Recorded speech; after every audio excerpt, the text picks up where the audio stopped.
What's up, everybody? How's everybody doing tonight? We are live. Hello, Mr. Deadpool 1 Merc. How you doing, brother? Fellow Marine in the chat. For zombie, I mean. Yeah. Pops, you're a Marine? You're Marine, right, Sith? No, Army. I know you were. I was just trying to see how you'd react to that. Oh, don't worry. I talked to Cody about today, and he goes, "Hey, no making old people jokes." And No I was old like, people "Oh, jokes. come on, man." Old people He goes, jokes. "Remember, it's his podcast. It's not yours." And I was like, "All right." Oh my God! All right, here we go. It's supposed to mean Todd's the old one. Yeah. Why would you want to pick on Kingsley? We can Jeez, joke. pick on Kingsley like that. Okay, sounds like we're ready. The point is no one here is probably old except for you. Probably. I'm used to it by now. I wear it with pride. It's my badge. All right, let's do this. Let's do a podcast. Everybody sounds good. All right, here we go. That is done. Yep, we're good there. Well, what's up, Guardians? Welcome to episode 355 of the Guardian Down Roundtable. This is the podcast where Kingsley and I invite a rotating list of guest co-hosts every week to join us at the table, where every gamer has a seat in the conversation. Our mission is simple. We create a discussion around topics and news that impact our gaming hobby, and all while keeping a focus on our community. We go live every Thursday, 9 p.m. Eastern on my Todd the Gator YouTube and Twitch channels, as well as the Discord live stage. So if you're in the chat live tonight, we love interacting with our chat. So if you have any input for us, have any questions, any feedback on the topics we're talking about tonight, be sure to enter them in the chat or in the Discord chat, and we'll be sure to address them. Might even mention them live on the show. But let's first say hi to Mr. Kingsley Mack from the great state of Utah. How you doing tonight, Kingsley? Wait, what? Oh, yeah, we're starting the podcast. I guess I'll stop playing Diablo. Oh, come on, No, man. I can do two things at once. Hey, I'd love to play Arc Raiders right now, but I'm podcasting. Yeah, I'm not. How you been, man? See? Oh, I think I got you beat on the weather this time. 96 today. 96. What do you mean this time? Most of the time you do, obviously. Yeah, it was true. just those couple of times Weird that were winters. funny. Yeah. Yeah. Well, thank you, sir, for being on tonight. We appreciate you, man. Hell yeah. Let's introduce our guest co-hosts that are on the table tonight. Our first guest co-host is back for his official first roundtable appearance. You can hear his original interview on 248. That was April of 2024. He's been a member of our community for over 2 years now, and he's one of the co-hosts of the Buzzer to Buzzer podcast, which I was a guest on back in January when my Jags still had a chance in the playoffs and my Bills prediction folded like a cheap lawn chair. From the great state of Colorado, originally from the great state of Texas, it's Mr. Sith Daddy Fresh. How you been, Corey? How you doing, man? Oh, good, man. Appreciate it. It's cool to be back over here hanging out. I love what you've been doing here with the whole roundtable aspect. I mean, we talked about that a good bit. It's good. I've been great and just working and living life, doing the thing. So yeah, man. Cool. I'm glad to have you on tonight, man. I'm curious to see what you want to talk about tonight. I think I'll probably get into that topic, so we will see. But thank you, sir. For our second guest co-host, he's back for his second roundtable episode. You might remember his initial interview with us back on July of 2024 on episode 262. He's been a part of our community for over 2 years as well, and he's one of my weekly raid fire team members and also a Gatorade Patreon member for almost 2 years as well. Please welcome one of the other Todds in our community from the great state of North Kakalaki.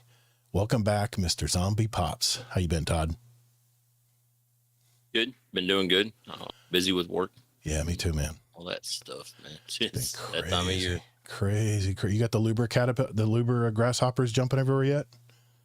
Big suckers? No, we're doing carpenter bees. Oh, that's right. All those log cabins, man. Jeez. Yep. Oh my God. Yeah, Wood siding everywhere. Forget that, man. I see a carpenter bee. I'm like, well, it'll go away in a few weeks. Don't worry about it. In Florida, that's what I tell them. That rough sun cedar siding, you just gotta let them burrow into it. Yeah. They'll go away and they'll be back this time next year. Yeah. Well, thanks, man. Thanks for coming back on tonight. I'm looking forward to talking with you as well. So what is on our show tonight? First, we're going to start things off with Mr. Zombie Pops here. He's going to talk about some of the abrupt changes that Xbox is going through right now under the new management since Phil Spencer stepped away as head of Xbox. And then our next topic, Sit Daddy Fresh is going to jump in. We're going to lay out some examples of where he thinks that gaming is headed these days and might have some interesting stats to boot. If there is time, I'm going to check in with Bungie with our normal Bungie roundup and just check in and see what's going on with the TWAB this week and a few things to mention. For the final topic of the show, I'll be kind of adding to what Corey's going to talk about tonight with some interesting news around Arc Raiders and the player behavior going on that has criminologists baffled. After which point we'll shift into our catch-up segment with everyone and share any highlights of their week. Also, what's been going on since we talked with them last. And then at the end of the show, if time allows, we'll answer questions from our community. So if you do have a question for us, make sure you do enter them in our podcast questions channel in our Discord.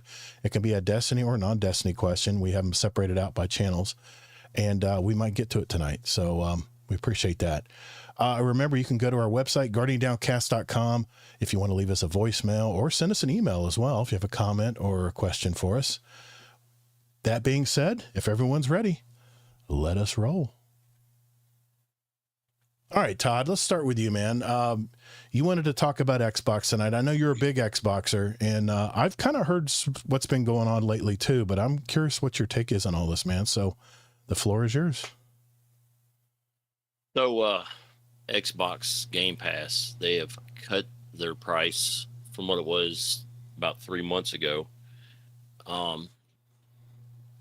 by probably about 50% or so.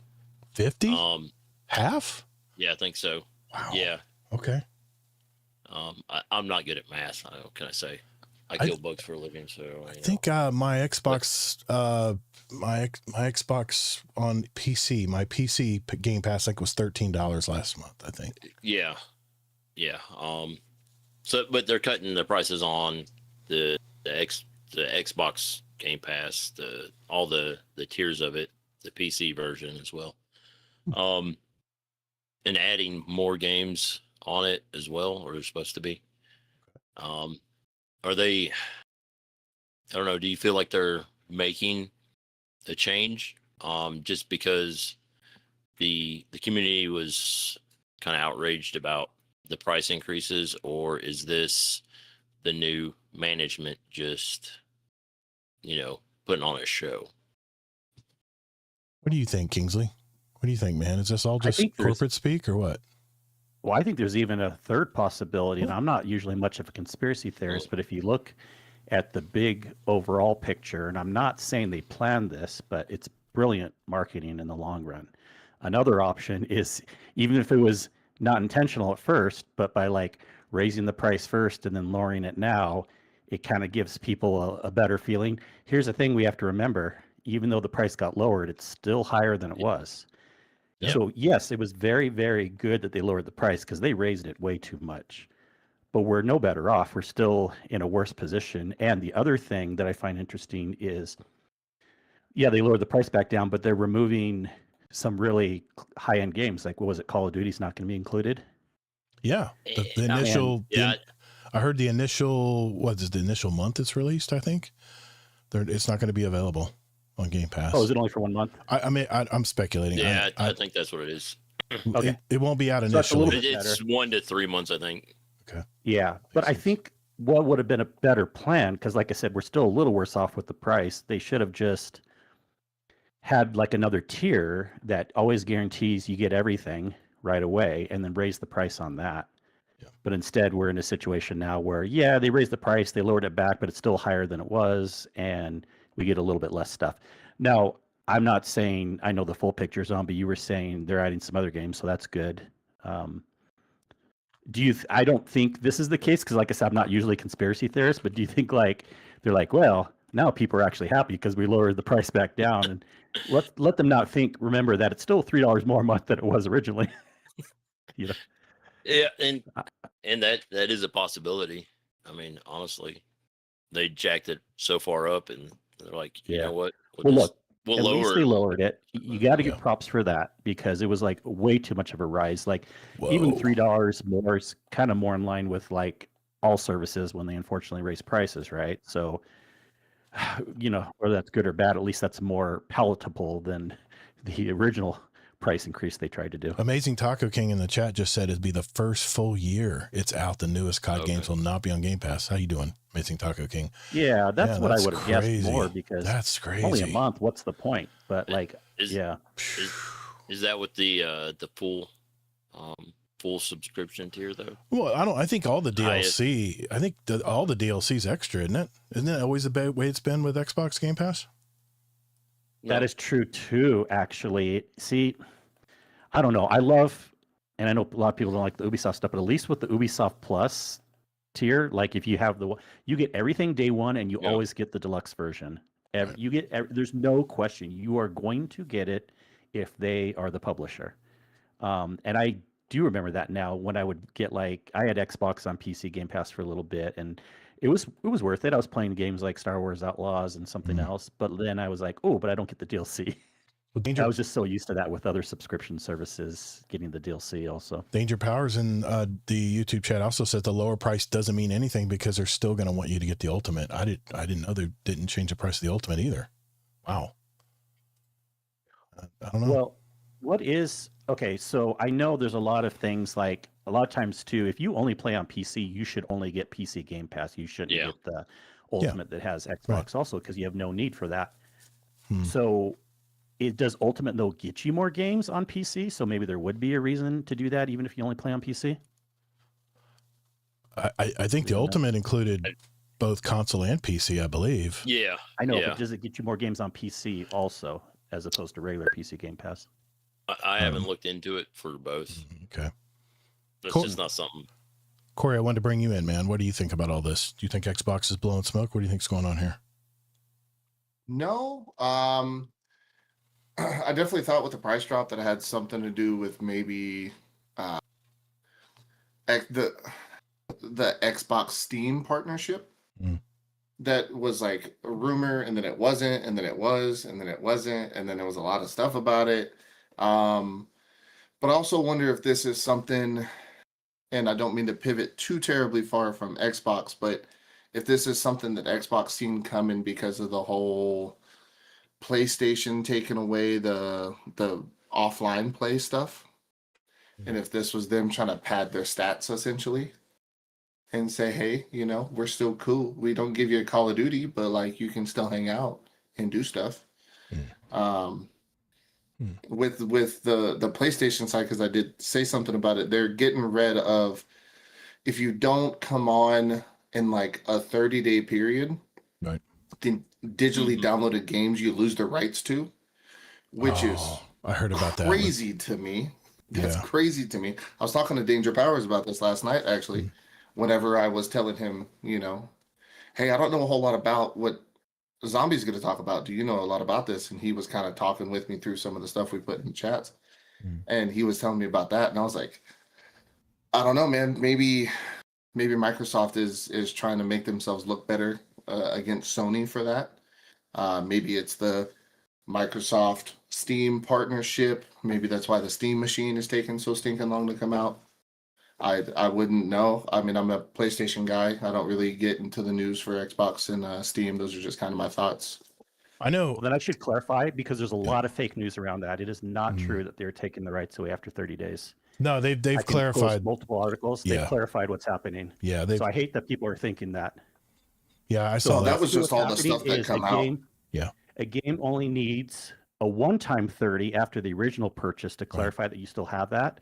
And then after that, they're not going to check anymore. And in no cases are they taking the game away. It's just that after you get the initial time, you have to check in one more time 30 days later. You can easily go on PlayStation and hit renew licenses, and it'll renew licenses on everything too. If this is a little bit different. Yeah. This is a new thing that they're also adding on, but you only have to do it once. Yeah. And it's only 30 days after. And even if you don't do it, then you just can't play the game until you do it, but they're not taking the game away. Oh, okay. Yeah, again, that was just kind of where our heads had gone. So I wonder if that's where they knew that was kind of coming, and that's why they decided to say, hey, you know what, we're going to drop prices on this, we're going to drop prices on that, and kind of go from there. So I'm not 100% sure.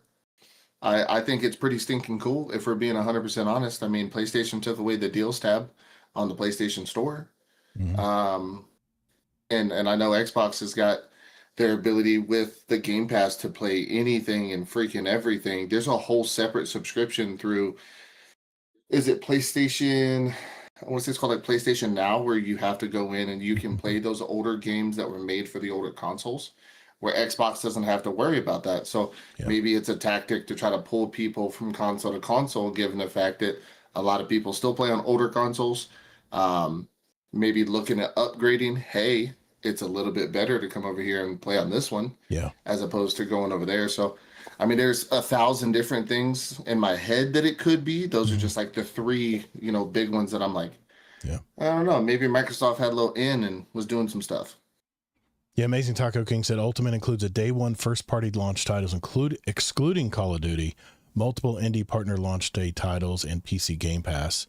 And he also mentioned... Well, even the Ultimate doesn't. So if you're on PC, it sounds like you shouldn't get Ultimate if you don't have an Xbox also. Yeah, PC Game Pass has minimal day one launch titles, but access to PC-only titles and features such as League, Hero Roster without having to buy characters, And he said that the EA Pro, because, they own EA now... it works just like Ubisoft Plus, which you would know more about that, Kingsley, than I would, because I'm not a subscriber to that. But I don't know. Asha Sharma, I guess is her name. We talked about her a few weeks ago, replacing Phil Spencer. I know the Everything's an Xbox campaign has been dissolved, like it's like a distant memory right now. So she's already trying to erase Phil Spencer from the equation altogether, as any of his legacy he had. And also, they did hire Jason Ronald, the vice president of Xbox Gaming, to take over responsibility for the new Project Helix. So, and I think correct me if I'm wrong, but he has quite a history of developing consoles. So, I don't know. We'll have to see, I guess. I mean, that's a pretty bold move, switching the head right away of this new Project Helix. But I don't know. There's a lot of stuff swirling around Xbox right now. Some people say Xbox Gaming is dead, that it's there, and even Danger Powers in the chat says, they're scrambling to get players back. They're not going to make any more consoles, then they're going to collab with Steam. And now they're making the console with some Steam integration. I think the Steam thing kind of backfired on them, but I don't know. I mean, I know console sales are down 33% last quarter. That's a pretty big drop. So this has absolutely nothing to do other than it being kind of funny. You had said Jason Ronald, and I was like, I've heard that name before. So I went to Google it to kind of see, his rap sheet. And when you Google Jason Ronald, the second thing that pops up is Jason Ronald GDC. So I click on it, and it's the GDC Festival of Gaming. It pops up. I thought that was just really funny. I'm sorry to kind of derail right there. It's all right. I just thought that was worth throwing it in there. Yeah. Well, one other comment I'd love to make is I have had times where I've had Xbox Game Pass, PC, Xbox Game Pass, whatever they call it, just the PC only version, from time to time, because it's been kind of worth it for some games here and there. But then it's one of the services I will actually turn off from time to time. And then when they raised the price a bunch before it went back down, that was. I was for sure, I'm for sure not keeping it now. But to be fair, since it came back down some, still higher than it was, I'm definitely considering adding it back now. I think it'll kind of just be because I don't luckily care about Call of Duty, but if there's other games on there, I will still get it from time to time. And I think it's one of those things that it's generally somewhat worth it or a lot worth it, depending on what games you play on PC. I'm always going to love my Ubisoft Plus one the best, but I've definitely have had it from time to time, and it's been worth it from time to time. Yeah, Amazing Taco King also says in the chat that that the Xbox brand has kind of been dying, and they're going more to Windows gaming, using the Xbox infrastructure brand to kind of tie it in, I guess. And he also says 15 years ago, they pushed for gaming anywhere where old titles had a PC and console licenses that works for both platforms at one price. Yeah. They started to revive with the app integration on PC and console. Starfield is cross-platform progression. Yeah. Yeah, I don't know, man. I mean, if I was the head of Xbox coming in after someone as big as Phil Spencer, I would probably not want to make too many big changes. I would probably get with the team right away and say, listen, I'm not trying to replace Phil, but we need to, we've made some really dumb stuff here, some dumb directions here. And it seems to me like they're making a 180 and whipping back to focus back on the console and back on to games, maybe first party games, which, I mean, my God, man, they bought all these studios, and what have we heard from first party games? Not much. I mean, I haven't heard of much, because I want an excuse to buy an Xbox, but there's been no excuse. There's been nothing that's prompted me to even want to go even consider getting an Xbox right now. So, but on the main point of the topic, it was good that they made this change right away, bring the price back down. Yeah, really, that was good. I mean, yeah, it's not like you shouldn't have done that. Yeah. Anyway, yeah. So a lot going on with Xbox right now. Big shakeup, and what is it? Corporate speak or what? You know, that's kind of the question here. Is this just? I mean, she was head of some shopping. What was it called? Instacart. No, it was Instacart. That's what she was in charge of. So I don't know. We'll just see. Maybe she brings in more AI into the equation. I talked about that last time we were bringing this subject up, but I haven't seen anything as of yet. So we'll have to just see. Sony exclusives are miles better than anything Microsoft is. Oh, I'm saying, man. There's really, name a game that's Xbox exclusive. I can't think of anything right now. Forza. Yeah, that is true. Forza, yeah. No, that's one. Yep. All right. Well, I appreciate it, Todd. I know you wanted to just bring it up tonight and see how we all felt about it. Let's keep going here, guys. Let's move on to our next topic. We'll do that right after this. All right. You ready there, Sith? Yes, sir. All right. Here we yes, go. Sir. Here we go. 3. Okay, Sith Daddy Fresh, you're up, man. Something you wanted to bring to our attention tonight. Really curious what your take is on this topic coming up. What do you think? What do you got, man? Yeah, so just a thought is something I was kind of looking into, is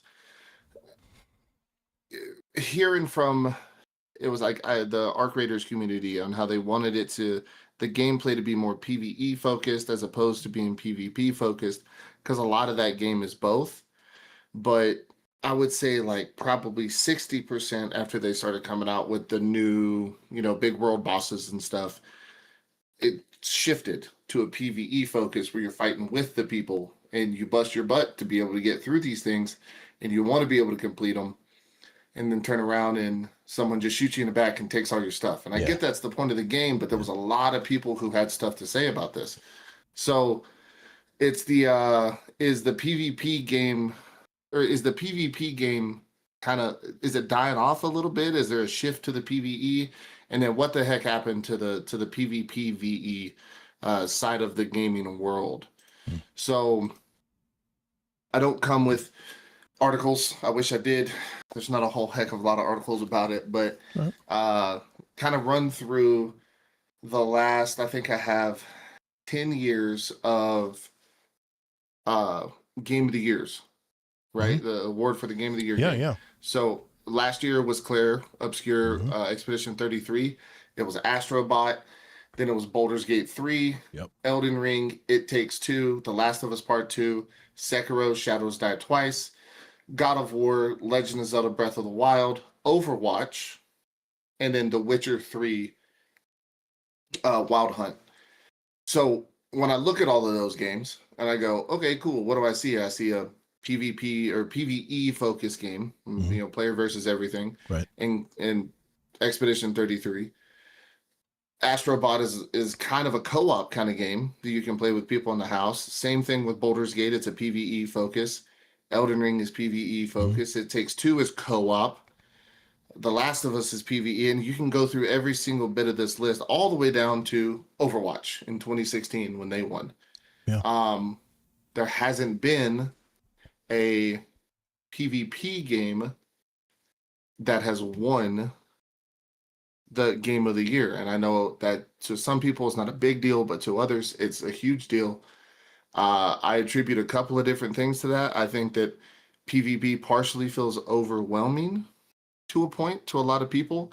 Um, People just wanting to kind of optimize the fun that they have by using meta loadouts. I feel like that kind of throws some games off, just kind of just a little bit. I think the new player side of things coming in, if you're brand new to a first person shooter, you're not going to have the best time in the world. Because you're playing against guys who have been around for freaking ever playing that exact same game.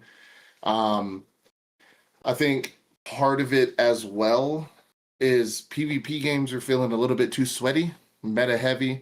You got to hit level 55 to unlock this gun in Call of Duty. Mm-hmm. And then you got to get that gun to level 50 in order to unlock this attachment that makes it just like 1,000 times better.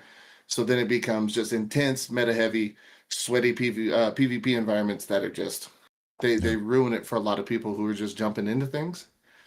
I don't know. I'll go with that kind of there first. I don't know kind of where your guys' head is, kind of just with the PvP side of things. Yeah. But I'd like to hear it. So, Todd, what do you think, man? What do you think about all this? You agree, or do you have a different opinion, different take? I don't have a whole lot to say on the PvP side of things. Mm-hmm. I'm not much of a PvPer. I will play occasionally, but not to the extent that like grinding and worrying about rank or guns or whatever with it. So yeah. It's been I did it like a long time ago in Call of Duty. Yeah. And I learned not to be that obsessed with playing against other people. I got you. I think I'm going to have the hottest take here, but Kingsley, I'm curious what you think, man. I know you're mainly a PvEer as well, right?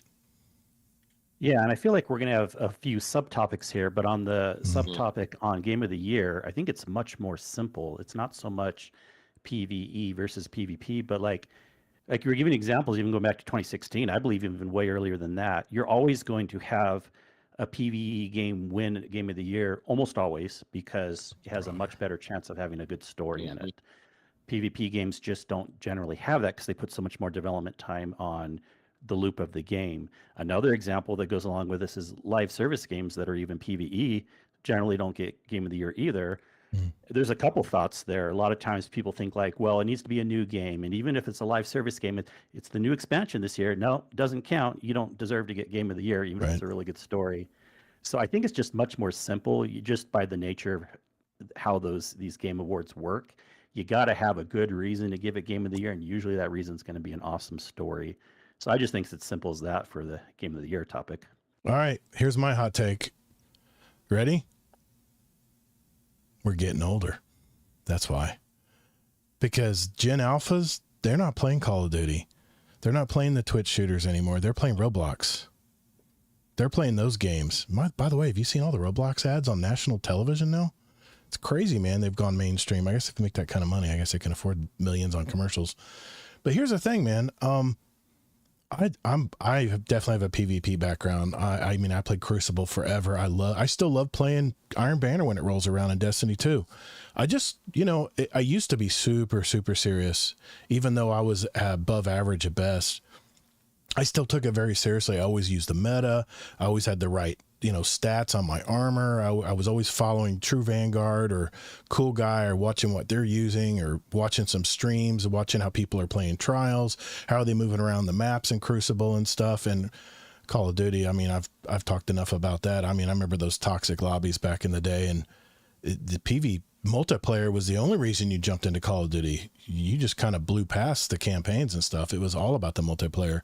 But I think what's happening, first, to answer your question about game of the year, I think the reason PvE games, maybe except for the one you mentioned there that was multiplayer, is PvE games are more broad appeal to them. PvP games are very niche. I mean, Marathon's finding that out right now. They're very niche games, and if you're not a hardcore PvPer, you're probably not going to stay very long playing Marathon, because it is a shoot on sight, you better know exactly what to use. Your Twitch reflexes better be good because the time to kill is super fast in Marathon.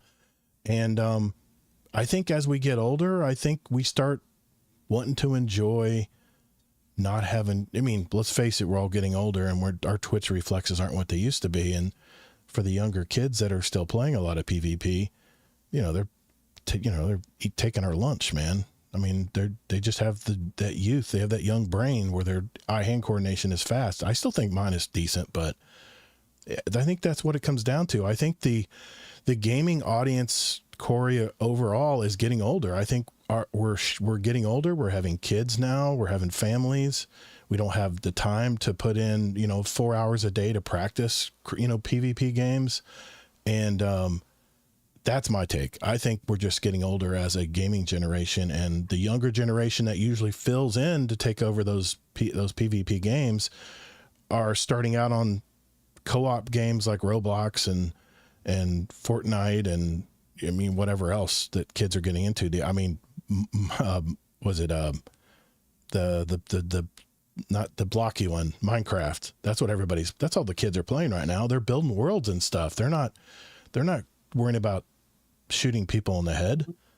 That's my take anyway. Fortnite, PUBG. Well, Fortnite, yeah, I know it's a bad example. It's not niche PvP games. It's not niche, but let's just put it this way. Of all four of us here, how many of us play PvP in Destiny? Well, that's a very small sample size. I understand, but what I'm saying, I'm just saying, if we took a poll of everybody in chat, everybody talking right now live, I bet you it's going to be favorable to PvE. That doesn't matter to me. Yeah. We need a much better sample size. I understand. You're trying to make it fair, but I'm just saying when I try to turn people on to Crucible and Destiny 2, people are like, no, I'm good, man. I don't care to learn. I don't want to learn. I don't want someone teabagging my ass after they kill me with a gun. And let's not forget, cheating is rampant in all the PvP games now. Marathon's dealing with it. Arc Raiders is dealing with it. They're getting better and better at infiltrating these games in the PvP areas and just exploiting everything in the game. And I remember when Battlefield came out on PC, that Battle Eye system they had was strict, man. If you did anything to alter the game at all, you'd get booted, man. And you'd immediately get like a 1 week suspension from even joining the lobbies anymore. But now it seems like every time I turn around, I'm hearing about, from the streamers especially, is the cheaters are just out of control. And that's what I've been hearing in Marathon right now. And I'm hearing it a little bit in the Arc Raiders environment too, because I've been watching a lot more stuff in the Arc Raiders world. So, and we all know about the cheating in Destiny 2. It's just been terrible. And if you play Trials and you get to the end of your card where you're almost flawless, you start running into the cheaters. And especially on PC, it just seems to be more exploitable, the PC games. I don't know. That's another factor. If we like it or not, and cheaters, I would love to see some stats sometime. Yeah, I would too. We don't have anything recent, and I'm not trying to say the tide isn't turning. Yeah. But I did some quick looks, and supposedly through 24, PvP games have easily been the most played games of the year, except for 23 was Legend of Zelda: Tears of the Kingdom. Right. It's pretty much always Call of Duties and games like that. Yeah. So I'm just not sure, we can say it's niche. I'm not sure we can say no one's playing it. I'm not sure gamers are getting older.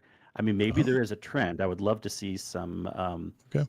I don't want to answer based on what I like. I mean, I'm a PvE player. I don't have any data on that. Oh, I thought you said you didn't have numbers. Okay. Oh no, I didn't have articles. Okay. Gotcha. And I was actually waiting for somebody to bring this up. Hit it, Corey.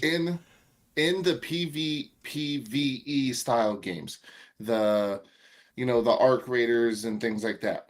Marathon. It's Marathon and I mean, heck, I guess you could throw Arc. You could throw that in there. Rust, you could throw that in. There's all kinds of stuff. Or even the original Escape from Tarkov. EVP. Yeah, Tarkov. Yeah. So in that, as of 25, 26, 35 to 40% of gamers have reported that they would rather have a sole PvE experience over a PvPvE experience. Right. Which, fair, right? I mean, that's kind of how a lot of people are. On the flip side of that, though, is that of people who came from things like Escape from Tarkov, who primarily play a PvE style game, That number is up by almost 50% over PvP games in 25-26. So I want to say it was probably January to January. Okay. They would rather do the quest in the chill atmosphere without having to deal with the hackers, like was already brought up, and then any kind of desync that you may run into. And then to the last port, which is the age range, which I was actually I knew having Todd here, this was going to come up. The age comment, the global player, the global video game player average age is 41 years old. That was 35. The average age in the average in the United States is 35 to 36 years old. Mm-hmm. Around the world, it is 41 globally. That's which old. I think is yeah. I mean, like it's not. That's not old. If you're 41, you only got 20 more years to live, according to Lana. Yeah. I love you, Lana. I don't mean to pick on you. I still remember that comment. To that though is like, if people coming from primarily PvE games playing PvP games, they're saying, hey, I would rather have a PvE game that I could play with my buddies, that co-op style, over a strict PvP game and it just be PvE. Fantastic. And then of the people who are currently playing the PvPvE, they're saying, hey, I would, 30 to 40% of them are saying, hey, I would rather this be strictly PvE with the PvP option. And again, so they want it both ways, or no, they want PvE and then have the option to do the PvP portion of it. So not strictly. Did I say the wrong word? I'm sorry. Oh, it's okay. I just wanted to make sure I understood. That's all I was asking you. They want to kill stuff with their friends, and then they want to have the option to kill stuff with their friends and other people. Yeah. Okay, so that's different than saying they don't want PvP. They want both options. Yeah. Okay. But they want them to be kind of separate. So that is the kind of thing where my head went of like, is the PvE game coming back? Is it something that having the co-op style game even, is that something that's, we're going to see a lot more of? There's people out there right now, half of the Space Mafia dudes are playing Windrose, which is a co-op PvE open world crazy survival craft game. Yep. They're all playing that, right? There's, I got buddies who play Ark, who they will do a wipe 1 month in a PvP server and then do a straight PvE server so they don't get burnt out doing strictly PvP stuff. So that's kind of where my head goes, is maybe not so much the age group, because I play video games with people from my nephew who's 15 years old all the way up to an individual who I was told not to name on this podcast. It's a big age range. It's a big age range, and a lot of us are all playing the PvE, more focused PvE style games over. And then again, to the age thing, globally, it's 41 years old. That's 10 years older than me right now. Mm-hmm. That's in 10 years. If I'm the guy who's like, I get killed in a video game and I'm like, freaking teenager got 300 hours into this game and I just bought it. That's crazy. And then there's a better chance that it's a 41-year-old dad working his 9 to 5 who just shit on me, like that's kind of where the conversation come from. And that's where I started pulling stuff and things like that. So, yeah, it's, my topic is going to tie into yours tonight, but, I don't know, man. I can't believe I'm saying this, but I very much becoming more and more like Kingsley. I'm all about discovering these worlds. I'm all about looking at every nook and cranny of these worlds and Arc Raiders right now, just seeing what's over here beyond the pier over here. I want to see what's over there. What did Embark do over there? And everything has a little nook and cranny. Everything has like little special things. They hide stuff in the corners and where you never look. You never know to look. And I love it, man. I'm eating it up right now. And I played bounties. Well, there's bounties involved, but but I'll then you're not like me. In the catch up segment, I'll talk about that. I won't get too far ahead of myself, but I have changed my. I do appreciate what you're saying. I have changed my style a little bit since things have changed a little bit since I've been playing. But yeah, I still love challenging myself playing PvP. I just have come to the realization that unless you play it every day and you're playing the maps every day, you have the map knowledge and you know where the enemies are going to be coming. You know the best cover. There's so much you need to know in a multiplayer game if you want to really be good at it. And to stay on top is just brutal, man. Even for younger kids that play it, younger adults that play it, they have to be on top of their game. They have to be trying new stuff all the time. They got to be practicing, clearing a room. I mean, it's almost like military training, man. You really have to go through the routines and really get the processes down. And I know, Corey, you being from the Army, know all about process. So, yeah, I mean, it's a young man's game now, man. It really is. And like I said, I'll mention it one more time. The cheaters have really ruined. I know there's always been cheaters. External Barge said that in chat. There's always been cheaters in games. Yeah. Yes, I understand, but it just seems like it's more easy to people to get into these games now and inject code into these games. And I don't know if either the developers just can't fight it back with their software programs, or they just don't care. I don't know which is which, and maybe it's different for every studio, but I don't know. It just seems to me like a lot of the younger Gen Alphas out there, they're playing on their iPhones. They're playing on their tablets. They're not playing on PCs. They're not playing on consoles. It's us old timers that are playing on consoles and PC, and it just because of money. They don't have money for those well, things. I've talked about that in a past topic as well, how games are so expensive now that they want to. Yeah. They want to play on consoles, trust me. I'm still going to argue that point with you. I still think that what they've grown up on is what they're used to playing on. I don't know. I still think they're not going to go to PC even if they had the money. I don't know. Maybe I'm wrong. Yeah, they are. No, people all the time tell me they want to. Okay. Right. My 21-year-old son, he begging for money for a PC. Okay. Yeah, it's money is the issue. Yeah. I think that's almost into a whole nother topic that would derail us. That kind of borders that, and it goes off of what Scarlett said right here in the Discord chat. He said everybody's a video gamer nowadays, like Astrocross had said. We just go off of how games make us feel. Brain go we. Yep. Right. It's all about the dopamine. And that's 100%. Is look at Gen Alpha kids. Like, I'm gonna sound like I yell at people for getting on my grass, but yeah, there you go, boomer. That's the word. I'm gonna sound like a boomer, but Gen Alpha kids grew up with a cell phone in their hand. Yeah. So it's what they know to use. We didn't have cell phones. Yeah. I'm 31. I didn't have a cell phone growing up. I grew up looking at that PlayStation going, man, I'm waiting for dinner to finish. Oh my God, I am. I'm waiting so hard for that. Yeah. And then, there's the older crowd who grew up when they came out. They were having kids of their own, like my parents.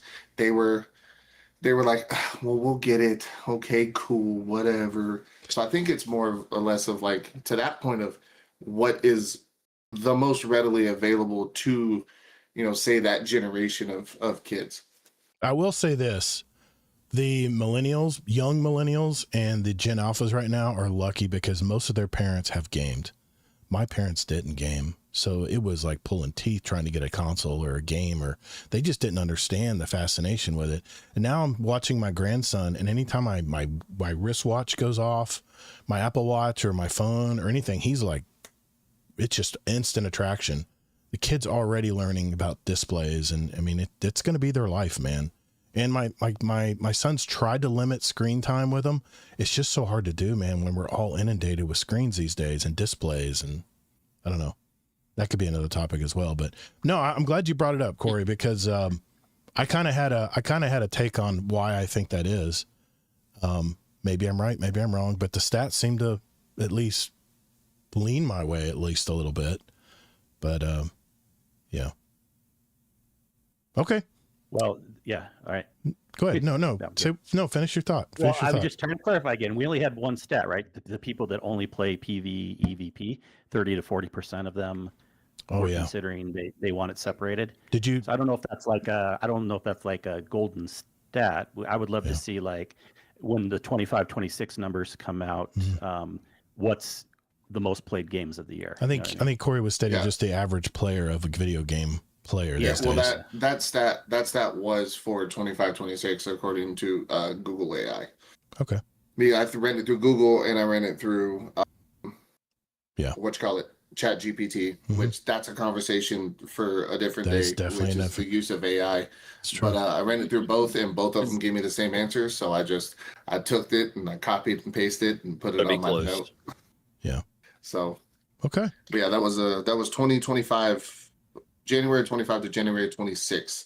People who played PvE games stated that they would have 30 to 40% of them said they would want to have it be a PvE game with the option to go over and do the PvP side of stuff. Yeah, so I guess the question is how many people play just that limited PvE games? Yeah. Yeah, and I started to look those things up, and then it's the reason that I was late getting into the green room tonight. Right. So I did have forethought to get those numbers for you guys, but yeah, some of the ones that I had seen it's the bigger ones. It's the freaking the Rust, the Gray Zone, even to a point was in there. It's the Ark, it's those style of games, you know, that kind of survival craft, survival shooters and stuff. Yeah, that kind of stuff that really took a big portion of what I had seen. I don't want to don't hold me to that specific portion of it because I don't have the number. It's just a conversation, man. That's good. It's good. We're just talking about it. Yeah, I know. Cool. It's a good topic, man. I wish I would have thought of it. I haven't really thought about how the gaming the gaming crowd has changed a bit. So, because back in my day, it was all about Call of Duty and gaming with your buddies every night. 6 people versus 6 people, or was it 10v10 if you're playing Ground War? I think something like that. But that was all in the aughts. That's all we did was play Call of Duty online. That was the shit, man. That's all we did. Anyway. All right. Good topic, Corey. Good topic, man. Let's do this before we get into my topic. Let's check in with Bungie. Just a quick Bungie roundup before we go to the next topic right after this. All right. Let me pull this up real quick. There was a few things I just want to mention. Nothing huge, but just want to mention it. Are you going to be fair and continue to mention marathon stuff too, or just politely ignore marathon? I'm ignoring marathon right now because marathon's kind of on the way. I'm going to bring something up. Oh, okay. Definitely do it, man. Definitely do it. I'll at the end, I'll mention something if you have anything you want to mention. Okay. You know what, Todd? What's that? There was a conversation that came up. I want to say it was yesterday. I was talking to a buddy of mine, and he was like, "Well, hey, are you playing the finals?" And I was like, "No." I see Hammercrafters playing the finals lately. Yeah, I seen that too, and that's it made me think back to you. Yeah. Was the night that me and you played. Yeah, it wasn't my thing. The finals right after it first came out. No, I played it with Native, pulled me in and wanted me to play with him, and I think you were joining us, and I was like, it's just a little too fast paced for me. I mean, it was nice. You had this destructible environments and stuff, but it was just too much twitch reflex shooting type stuff. When I play shooters now, it's all about being objective and more tactical and getting yourself lined up where you have the best opportunity to win a gunfight, especially a 1v1. So that's kind of the way I think now when I play shooters. I can't run in there with a shotgun and 360 no scope somebody. I just can't do it, man. So and that made me want to get with you about playing some marathon. But now that I know that you hate marathon, I'm not going to ask. Well, it's not that I hate it. It's just, I mean, if it's like Crucible and Destiny 2 right now. If there's a bunch of people jumping in to play, I'll join in. I got decent gear. I'm okay. People want to have you play with them. I know, but so now you have to live up. I tell you what I really want to do for you guys who really want to know what I want to play. I want to take a matriarch down. I want to get a group of 3. He's changing the subject. I want to get a group of 3, and I want to run into Arc Raiders, and I want to take down a matriarch. That's what I want to do. I'll jump in Arc Raiders anytime. Oh yeah, hell yeah, dude, hell yeah. All right, cool. But Sith, hold him to the marathon thing too. Yeah. Well, I mean, I think Blueberry Lounge at the end of the month is having a marathon tournament. Maybe look into that, man. I'm probably going to jump in and play because it's all about you use a free loadout, so everybody's on the same playing field. Oh. Free loadouts, it's not bad, and it's just one certain map, so it doesn't limit. I would.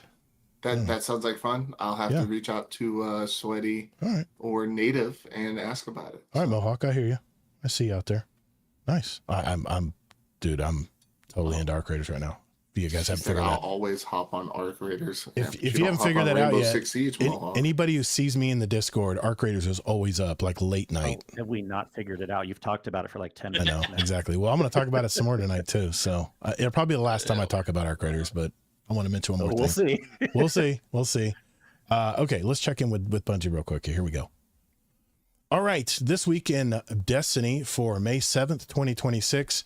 Not a whole lot, but there is a lot coming. There is a community challenge going on right now called Commander's Orders, and they've surpassed the primary goal of 15 million PvE kills and are nearing the escalated target of 50 million kills.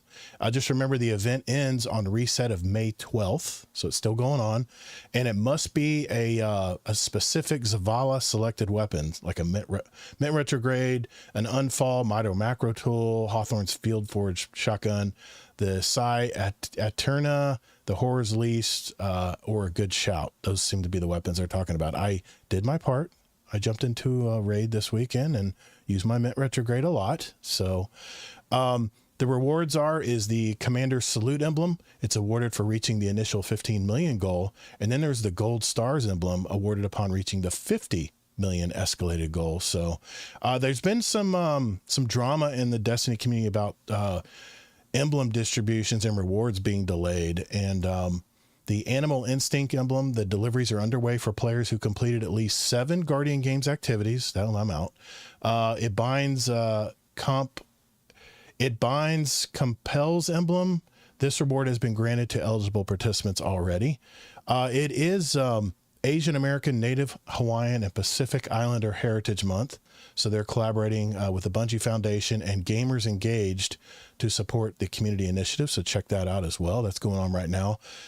Shit's broken, pretty much usual stuff there. But the main thing I wanted to mention is they are going to be talking about the June update next week's TWAB. So next week's TWAB might be a little more meatier than usual, but I just want to mention that they are going to be talking about at least starting to talk about roadmaps and stuff for the new June update in Destiny 2. I'm kind of excited to see what they're gonna do. Have I forgotten anything, Kingsley? Anything else I need to mention tonight? Well, yeah, a little bit of Marathon. It's not really news, but it's something that I wrote in the Discord. But I do want to kind of mention for people that think that Marathon is dying and going away next week. I would say think again, because well, I'm being facetious. Okay. But, you know, all right. I went over my head. Sorry. Went over my head. Not literally. Sorry. Anyways, they've said a couple times now, and this may be obvious, but let's really think this through, people, that they have a multi-year plan with Marathon. Do you think Sony would let them say that multiple times in a row if they're planning on killing it soon? I really don't think they would. I still think Sony's going to pull the plug on them eventually. I just no. The question first. Okay, I want to hear from Sith. Okay, go very ahead. Specific question. So you think Sony would let them say that? Yeah, and they're going to pull the plug soon? Yeah, because Bungie had been saying it for however many years before they were acquired by Sony, and then they've been saying it for years and years after. When it comes to Destiny 2 as a whole, we have a multi-year plan, a multi-year plan, a multi-year plan. I'm talking about Marathon. I know. Yeah. That's why I'm saying yes. I think that they would. Maybe not next week. Crazy. That is crazy. But sooner rather than later, absolutely, I could see it, because you have a live service game that has made hundreds of millions of fans across the world, who they let them say, we have a multi-year plan for how this is going to work and what's going to happen. And numbers are down across the board. Sales are down across the board, right? Just with Destiny 2. So I could 100% see it if Sony feels like they're just hemorrhaging money from the Marathon project. I can't. So there's a couple of things here. Go ahead. So first of all, we can't count before Sony took over. And we know for a fact that Sony has made Bungie limit certain things in what they're saying. They're they want to tell us more about Destiny right now, but they're not allowed to yet until next week, I guess, because it's finally getting closer. And there's other things that Sony they're taking control of the studio lately. Now, think minds can still get changed and they can close it in a year versus a multi-year. But I just 1000% believe that Sony management wouldn't let Bungie's game director say that they have a multi-year plan if it's going to be shut down next month. There was another studio that said that they had lots of plans in the future, and then Sony promptly shut them down. I can't remember the studio exactly. Maybe chat knows, but there was a studio who said very similar things. And then I want to see the details. What do you say promptly? I can't remember. I can't remember the studio. Later or like it was brief. It was not long after that they closed up their studio and shut them down. I'm sticking with my initial prediction with Marathon. They're going to shut it down in March of next year. I think they're going to give them the full year to put out their content and run whatever they've developed. And then I think finally, if the numbers don't go up, they're just going to have at least a year too. But now I would even say, all bets are off a year from now if it keeps going. But the people that are saying like, oh, it's going to be 3 to 6 months total.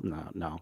I guarantee it'll go at least a year. I think they're going to, they've got way too much invested in that game. And maybe they can get some DLC sales or maybe some cosmetic stuff, but I tell you, their cosmetic was garbage. I bought some of their currency just to help support them.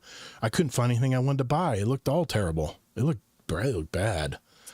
I think I bought like $10 worth of currency because I was going to buy one of the outfits for my assassin. I was like, the one I got from doing this certain faction mission over here looks better than anything I've seen in the game. So it's the green and black. It looks really good. Anyway, but Todd, are you talking about the Blueprint or Bluepoint games or Dark Outlaw? I think Bluepoint is the one I'm talking about. Because they worked on God of War. No. Bluepoint was one of the best. I talked about this. Bluepoint is like one of the best studios when it comes to revamping or bringing out envision games or whatever you want to call it. I can't remember. But remastered. Remastered. No. Thank you, Zombie. Yeah. But now they took God of War, the remastering. They were going to be planning on doing that. They took it out of their hands. And they wanted to do a live service version of it. Yeah, but that's not what Bluepoint does though. They don't do live service games, and they didn't want to do it, but they were forced into it because Sony's their overlord. And then finally, Sony said, "Okay, it's just not working out at all. Bye." Yep. And then the other one was Dark Outlaw, and they were founded by the original founder of Call of Duty, Jason Randolph, I think is his name. Right. That they acquired them in like 24 and then shut them down in 26. But there was a studio, maybe it was them. I can't remember. I was reading an article. I honestly can't remember which studio it was, but they were talking about how they are stronger than ever. They're so looking forward to the future, and then boom, done. So yeah, I would love to see that thing, but also I can't remember where I got it. If they say it once and then Sony shuts them down, that's different than even what I'm saying. It doesn't now. Bungie's saying it multiple times, and if Sony was going to shut off really soon, I bet they would tell them to stop saying that. I don't think they're going to do that. No, I think they're going to give them the year. Own Bungie right now. Yeah, they're going to give them the year. They're going to give them the year to put out their content that they've been developing, and maybe the dark, the nighttime Dire Marsh map that's going to be coming with the next season.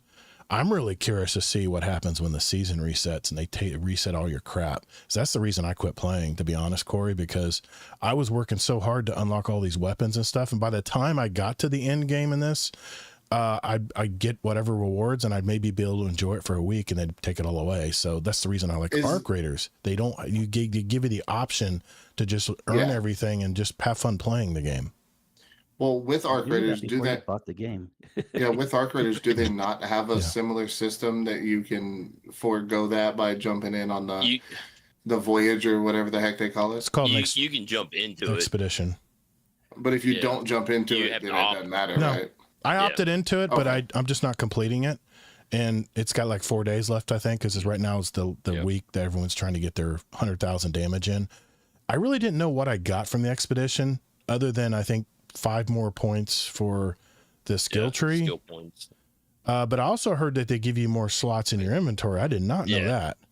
Yeah. So maybe next time it comes around, I might do an expedition and see. But man, it's so hard finding all the blueprints. That's what's taking me so long right now, is all the blueprints, trying to find them all. I'm digging in drawers. I'm looking everywhere, and I can't seem to get them to drop. I've done almost every mission, every side quest they've given me. I have like 3 left, I think, and I'm done with all the quests.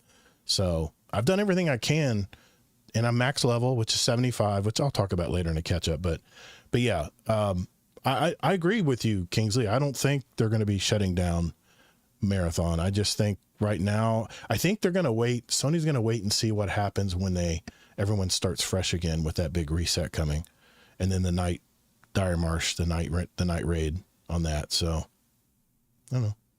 Is there anything else you want to add about that? And we really don't know like how much it would cost to make the game. People have speculated. I'm sure it's not the 500 million that you were throwing around. I heard 400 to 500. 200.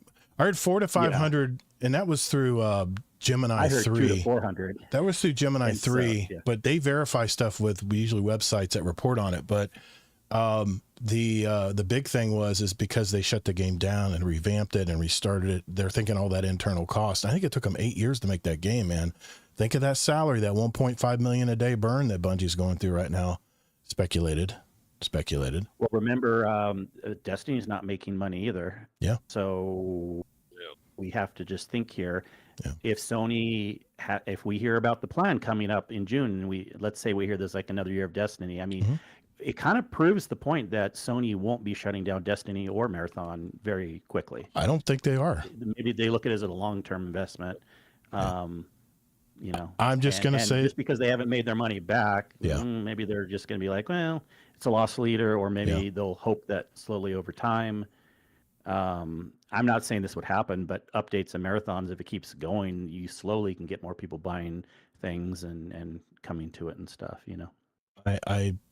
The biggest blunder in history, in video game history, would be Sony not letting Destiny 3 come about and not letting Bungie make another game, because they've learned so much from the sunsetting, the engine problems.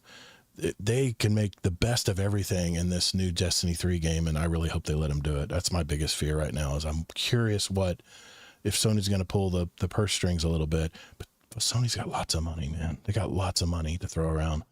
Anyway. Yeah, but how much would Bungie listen to its community?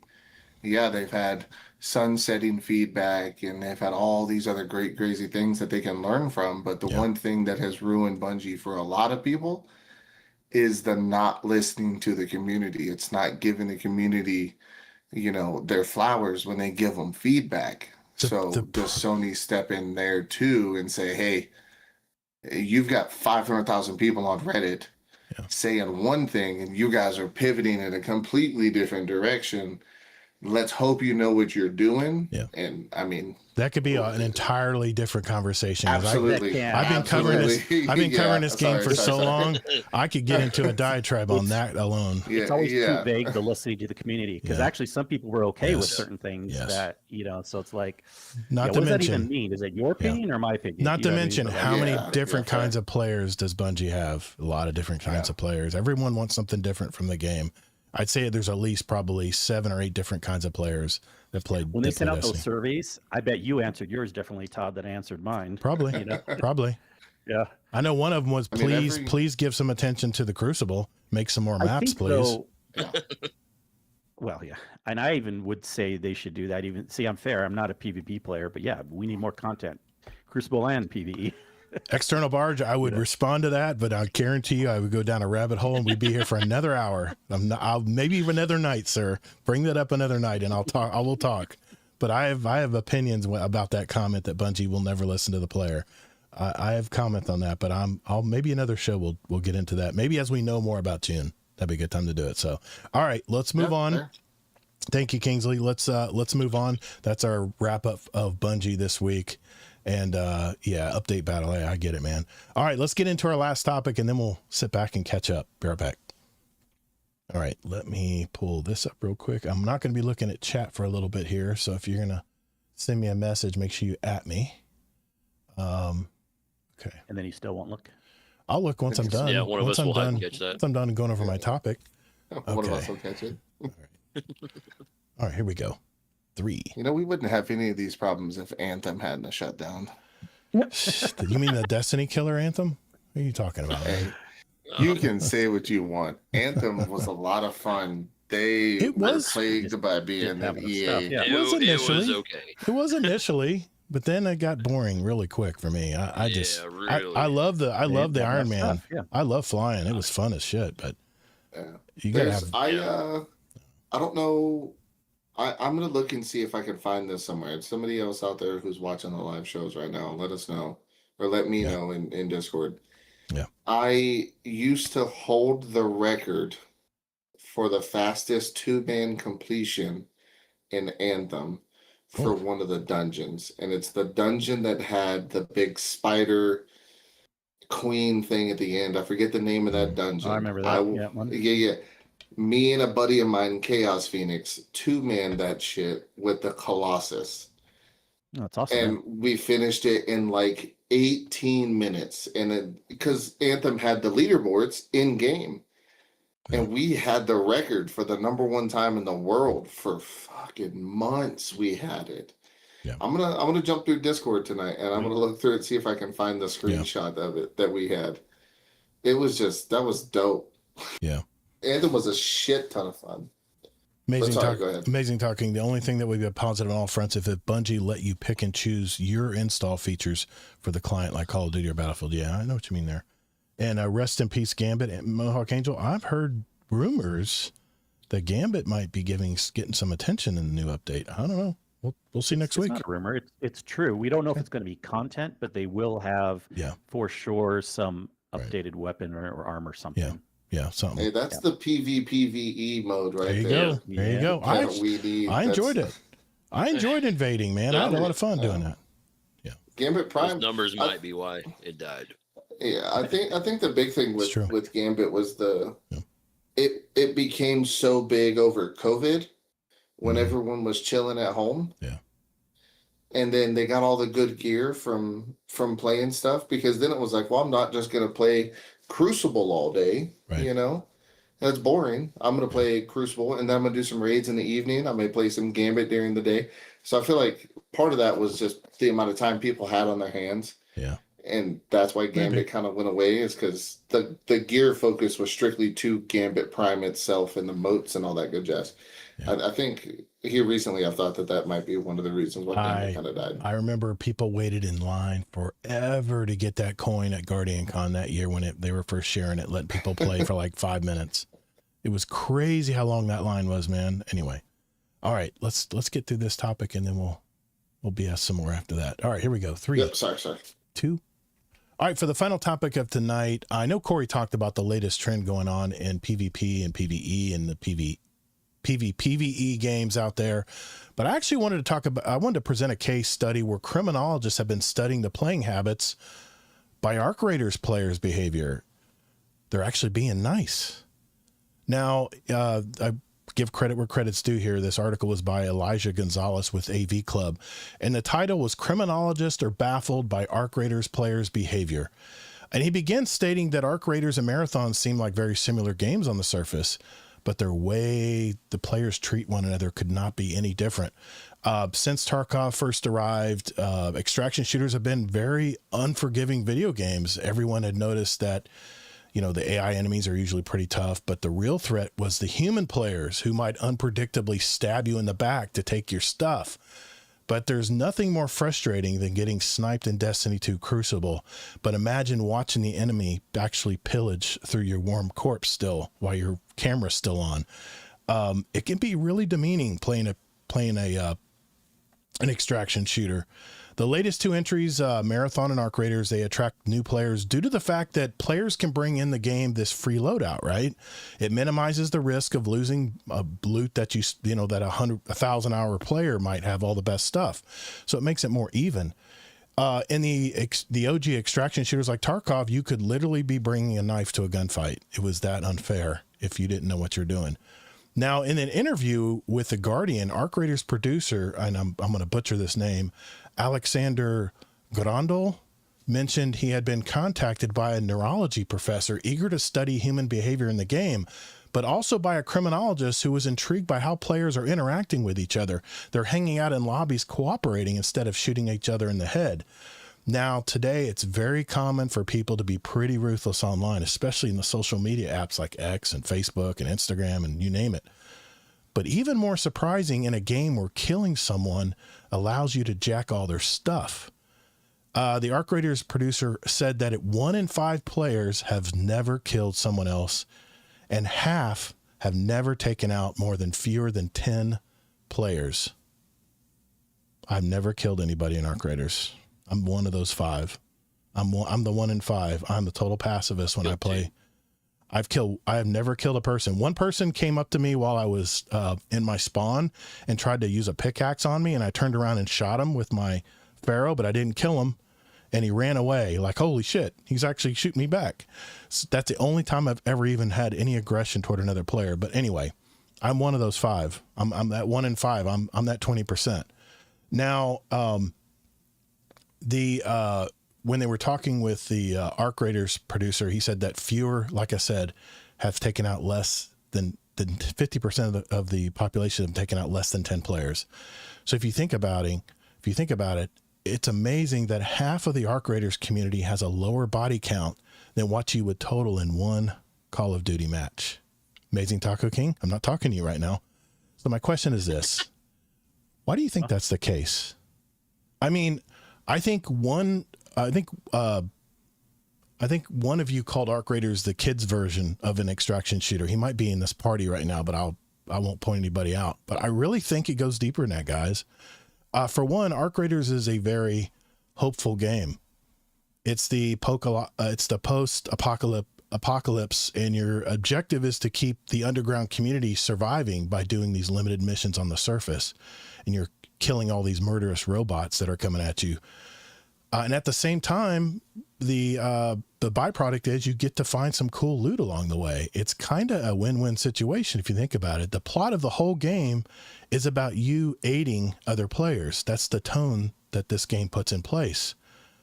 There is also a common threat that we as players are always struggling to survive. I mean, you take any of these arc enemies for granted, they will gang up on you, and it's the machine learning process and the AI that they use with these enemies, they can be downright cold-blooded. In contrast, Marathon is based on more individual greed and getting rich, helping out these corporations or factions you represent. And the theme is more bleak. It's set in like a hyper-capitalist future. And in fact, one of the corporate factions, Arachne, is actually a death cult. It's all about killing other people, and you get rewarded for it. So another thing that the Arc Raiders producer mentioned in the interview is that 95% of the players use the proximity chat, whereas I've rarely heard anyone use it in Marathon. Some YouTube content creators have actually compiled dozens of in-game conversations with strangers in these Arc Raiders lobbies, ranging from intimate insecurities that they start talking about life issues and questions about parenting and raising kids. I mean, I think I myself have had conversations with other players in the game. I kind of wish I recorded some of them, because you can encounter all kinds of different perspectives when it comes to the game and the different philosophies of the players. And I think the fact that these conversations in games are more anonymous and kind of fleeting kind of make people open up a little bit more, which is unnerving to me, to be honest. I'm a shooter fan coming from those toxic Call of Duty lobbies. Marathon has actually tried to make solos team up and extract together and given rewards to do so, but I don't know if it's been working that well. Trust in this game, it just seems to be hard to find. But both games seem to be in the opposite ends of the overall social experiment. And I can see why scholars are so interested in studying these games, but maybe the overall message of this behavior is just how malleable people can be when the reward structures are created a certain way. I mean, it is common knowledge in Arc Raiders community that matchmaking is based on how aggressive you are to other players, and how you play a raid determines what other types of players you're grouped up with. I had a conversation with a fellow raider just last night at Buried City, and we talked about these non-PvP lobbies. They call them the Care Bear lobbies. I'll be honest, I've only gotten killed by 3 people in all of 150 hours I've played this game, and it's always by someone who kills me when I'm just sitting there like idle. So maybe I need to hide a little bit better when I'm looking at a video or going to use the bathroom real quick and just sitting still. Those seem to be the players that kill me, is the ones that probably can't shoot a gun very well. And they think, oh, look, this guy's just sitting here. Let's just take his stuff, you know? And I'll tell you another thing too. If you see a dead raider, you come upon a dead raider in the game, I've heard, do not loot them because it will count as you being aggressive toward another PvP player. So I don't know, man. That's the way I've been playing. And so far I've gotten pretty much PvE lobbies. I had a guy last night. I said, listen, dude, I got a mission. I'm supposed to kill a bastion. I got to get a bastion core. It's one of my last missions I got to do here. I've been waiting to do it because everybody, as soon as the bastion goes down, everybody sprints to the damn ruins to grab that damn bastion core.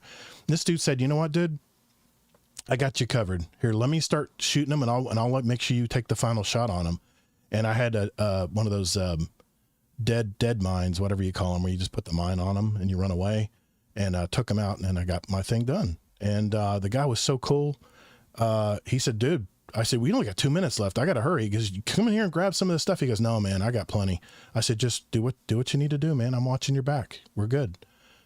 So I'm curious. I know not all of you play Arc Raiders, but do any of you guys want to comment on this? I know I've been talking a lot of Arc Raiders in the last few shows, but I'm just curious what you guys think about this. What is is this kind of the reason why that these criminologists are so baffled by how these people are playing in this game, or is there something else that I'm not thinking about here? Did they use the words they were so baffled? Yeah, it was part of the title that okay. The criminologist was baffled why the players were actually being nice to each other in a game where you can shoot people and take their crap. That was the whole. I know why. Okay. It's not baffling to me. Before or after the alpha, they changed the game. They decided to add PvE elements into it. Yes. So I think when the game came out, people started to work together because they like you even said, they wanted to take down the big PvE enemies. It's such a big open arena. When you come across a wanderer, it's almost like there's less pressure because there's a greater than 50% chance they will want to work with you, as opposed to a small tight arena where you're like bumping into everyone and you're supposed to shoot everyone and stuff. So I think they just kind of ended up making the game that way, especially when they made those changes around the alpha time. It's almost like, adding those PvE elements in kind of made it so that people would play that way. Do you think the fact that it's a third person perspective versus a first person shooter where you don't have very good peripheral vision, do you think that would add to it, do you think? Or I mean, I'm just playing solo in Marathon. It was like a horror game, man. I was tiptoeing around and. Well, yes, but that's not just because of first person. There's so many other things in Marathon, like the sound design and the small. Oh, it's fantastic. It is fantastic. But I'm telling you, third person, like in Division versus first person in Destiny, that doesn't really make me feel any different with how I play. Yeah. Like I'm going to be more wanting to team up with someone in one game versus the other. Yeah. Lots of comments in the chat here. People call me tourist. That's fine. You can call me whatever you want. I'm all about getting my bounties done. I'm all about getting my quests and stuff done. Corey, do you play Craters? Yeah. I mean, I don't play a whole lot, but I mean, I'll jump in ever so often. It's fun. I like it. I like that kind of post-apocalyptic kind of dystopian world. I like the design. I like the visuals. It's pretty. It's fun. Nice. It's just I jumped in and I played a lot of it whenever the civil war was going on between the bungalators and everybody else. That's right. There were streamers. It got to be, there was a streamer war. It got to just be so crazy. Yeah. I failed to mention that, and last time I talked about it, there were streamers that actually, like Peanut and Stroud, they would have their own, people would have to wear a certain cosmetic. It was just like the Crips and Bloods in LA, where if you were wearing a certain color or a certain thing, you were the enemy. And the streamer for like wars. Weeks on end. Yeah, and if you were wearing it, then that's when the procs chat came in. That's crazy, man.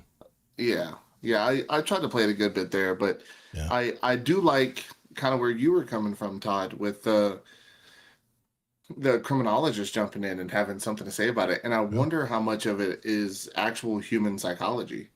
I'm sure it is. Well, like that's the big side of it, right? Is like, it's a game where you can kill stuff and you can, shoot people. I wonder how much of it is having the proximity chat and hearing somebody go, no, no, no, no, no, no, no, no, no, and then you're like, oh shit, you know what? I'll pick him up, and then you continue on and play, and then you make your little friends in the game and things like that. I wonder how much of that is in fact the case, which I'd be excited to read into that side of it. Yeah. I think there's a lot of psychology here. I think it's a great social experiment. I think the reason why people work together in Arc Raiders is because, one, the Arc enemies will kick your ass. And sometimes, like a matriarch, I can't take a matriarch down myself. I got to have other people helping me. And then, like I said last week, the real PvP in this game is rushing to get that loot once the matriarch falls, getting those queen cores or whatever they're called. I've yet to get one, but running and being the first one there to grab it. And there's people that come in with free kits that are called rats, and they just go in there and wait for you to do all the damage, and then they're right there waiting to jump on grab shit. I mean, there's all kinds of ways you can play PvP without having to even shoot anybody. It's all about who's going to get to the gear, because I'll be going to like a hospital in Buried City, and I'll see someone's in there. I'm like, oh, okay, you're already here first. Cool, I'm out. And I won't try to fight him or anything. I'll just go to another building, because there's plenty of loot. There's plenty of loot everywhere in this game. But it's when let's look at Marathon. There's not a whole lot of loot. Very, very small maps. It's not really big maps. You're really confined to go to these choke points and fight it out if you want to get the good gear. You know, if you want to get into that room with that key card, you got to be able to get there first, and then keep everybody out, as well as the PvE enemies, which are pretty tough too. So, Zombie, what do you think, man? Go ahead, Corey. Finish your thought. Quick question for you, because you had said, you're going to the hospital in the Buried City, and there's already somebody there, and you're like, you know what, I'm going to go over here. Yeah, there's plenty of room. That's where part of that becomes. Is it because that there's good loot or quantifiable amounts of loot across the map that you can go get, or is it because you don't want to fight the person? And I feel like that's where the big kind of question kind of comes from, is I don't want to have to fight him or her, or however, or I can just go get my loot from this other area. I feel like that's the big portion that's kind of messing with the criminologist on how everything is working and going and that kind of thing. I'll just give you my perspective here.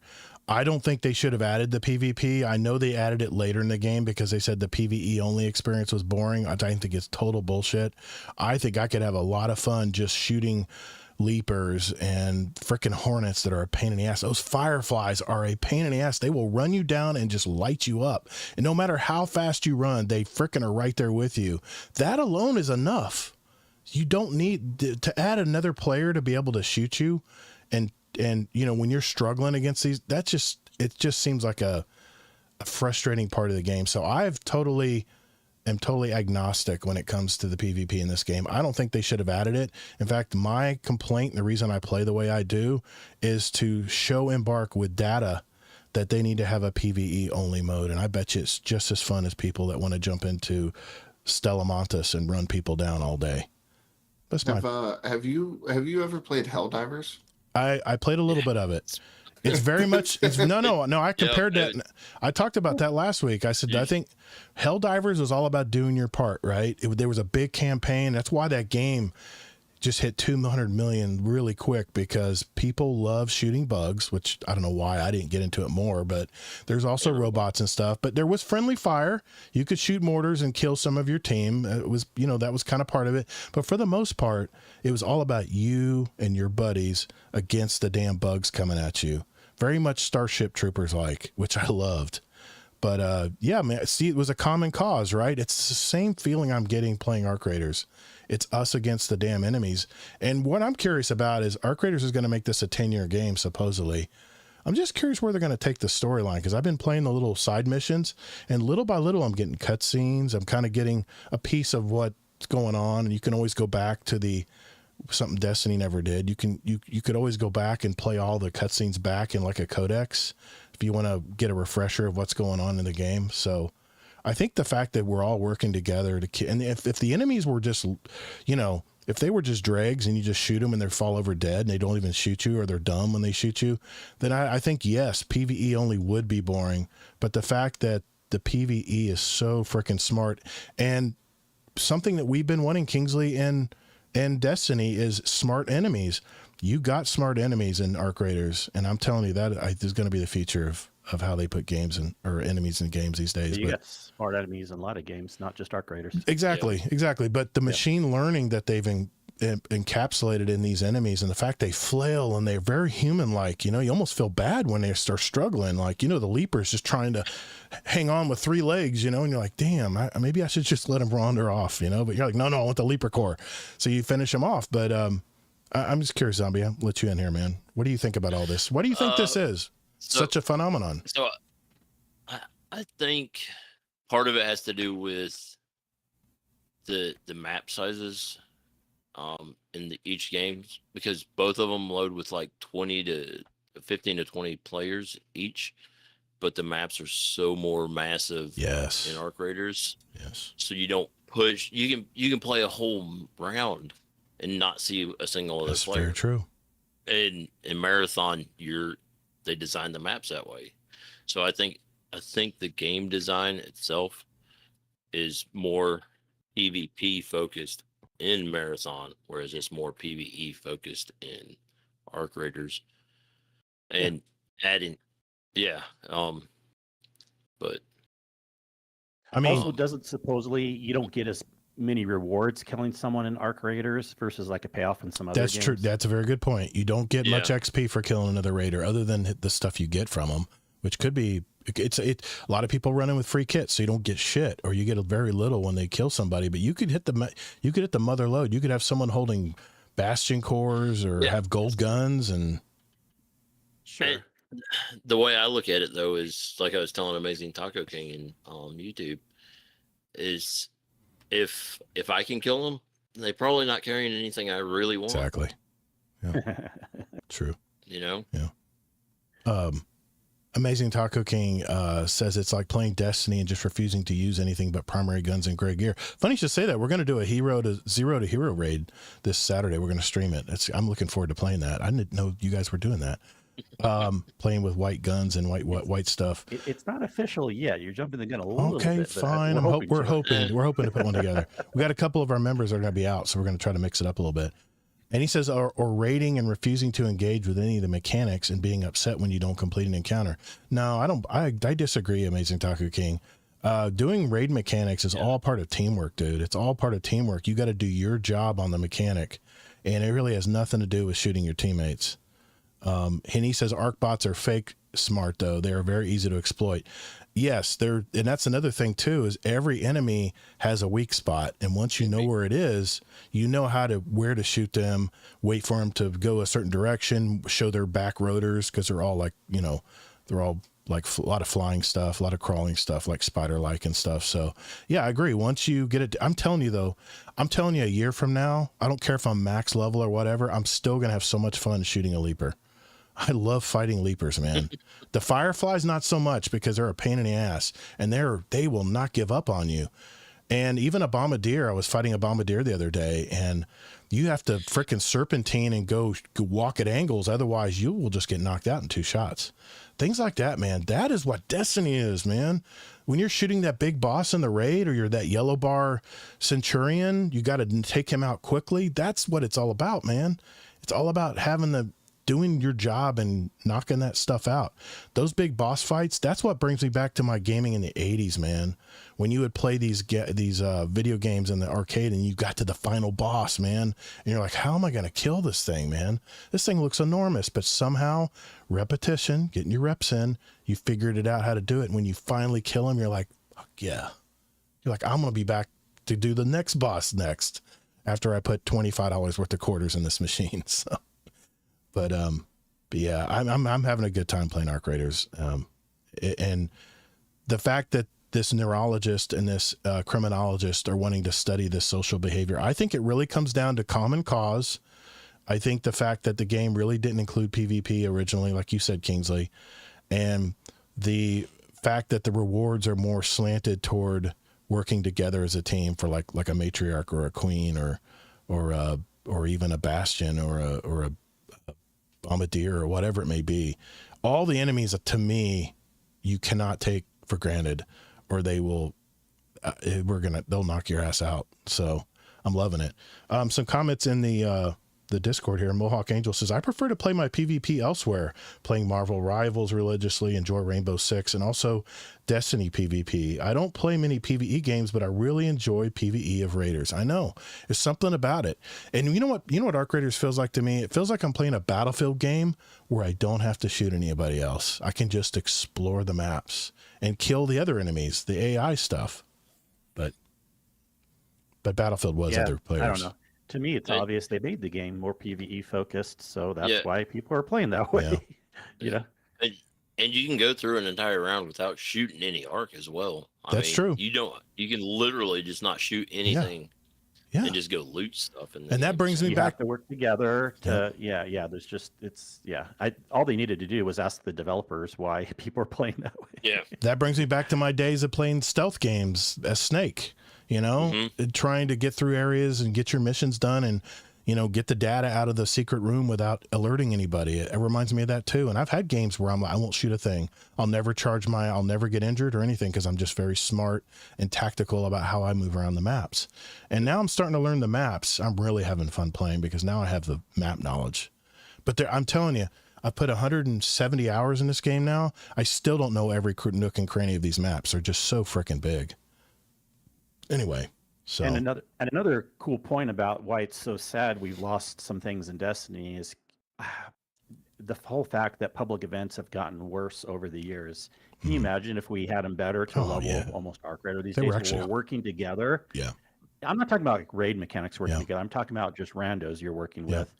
Imagine going public events, some crazy bosses come out that you can actually do with randos, and you even want to do a proximity chat, and you're like, let's work on this together. Let's get a, like that'd be so cool if Destiny had that. We actually had a question from the Discord tonight. We'll answer, and it'll address a lot of that too. So we'll probably revisit that topic. So, all right, I've said my piece. Thank you for listening, guys, and putting up with yet another Arc Raider story. I don't know, man. I'm just loving this game. I'm just giving it its due because it gives me a lot of early Destiny vibes when I play it. So, all right, let's chill and catch up and see what everybody's been doing when we return.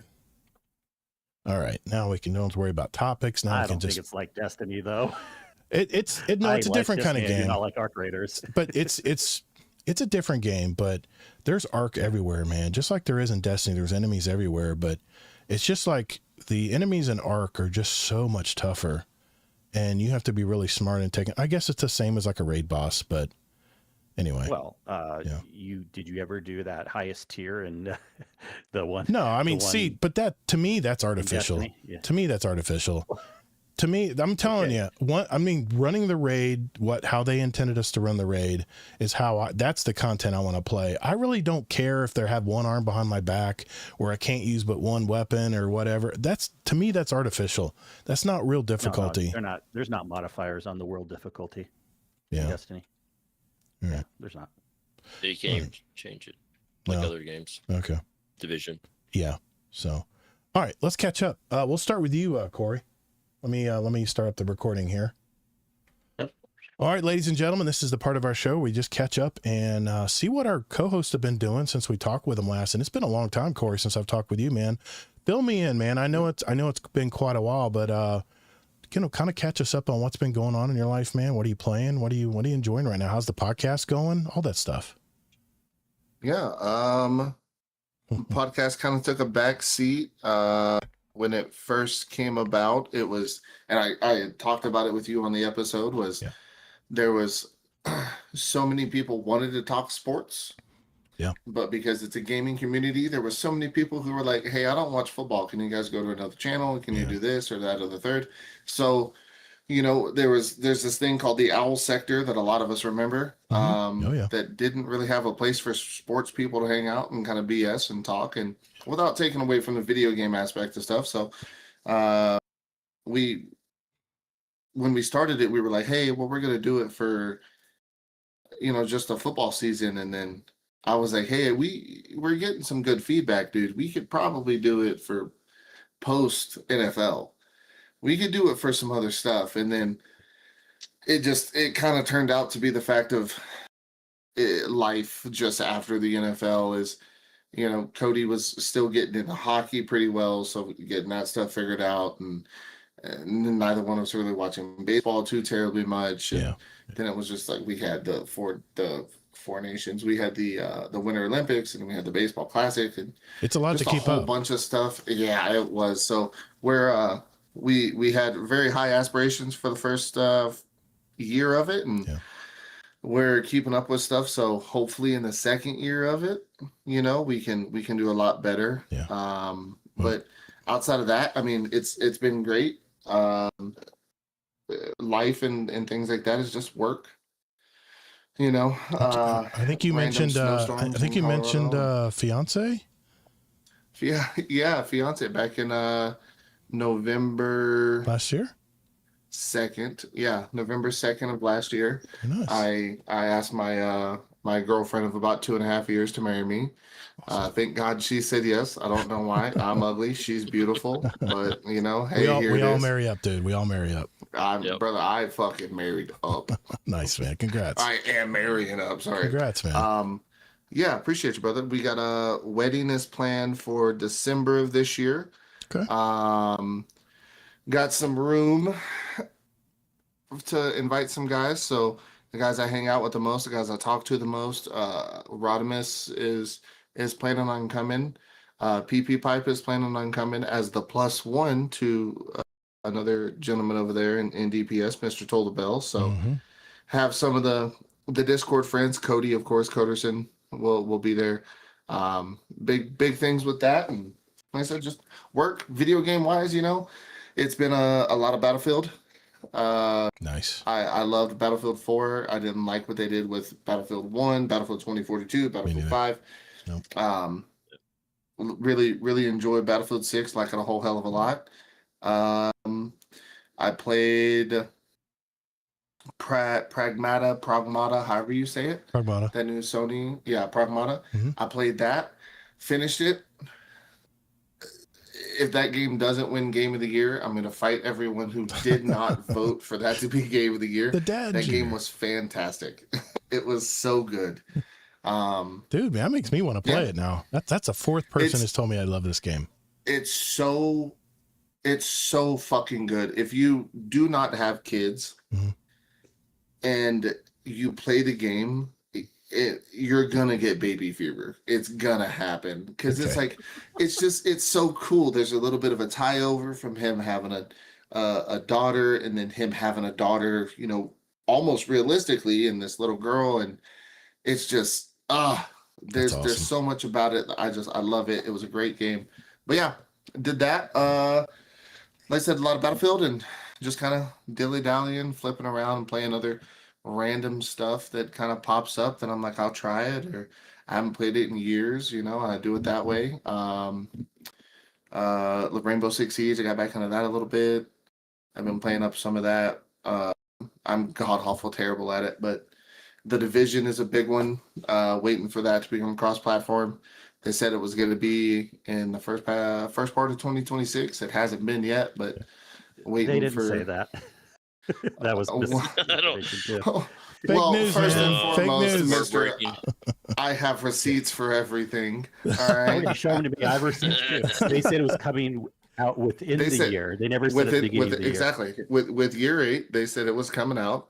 And then if you go and you type in cross-platform, Division 2, Google, ChatGPT, Gemini, all of it says it was coming in April. Okay. I didn't say April. So they said it was ChatGPT coming in the first half. Okay. Yeah. I gave you 3 different AI tools right there. Yeah. Well, they all said it was coming AI first isn't half. always accurate in previous shows. Sometimes true. Sometimes Yeah. sometimes AI will take bad information and I was actually watching the actual stream that the developer said with their own words. It's coming out sometime within year 8.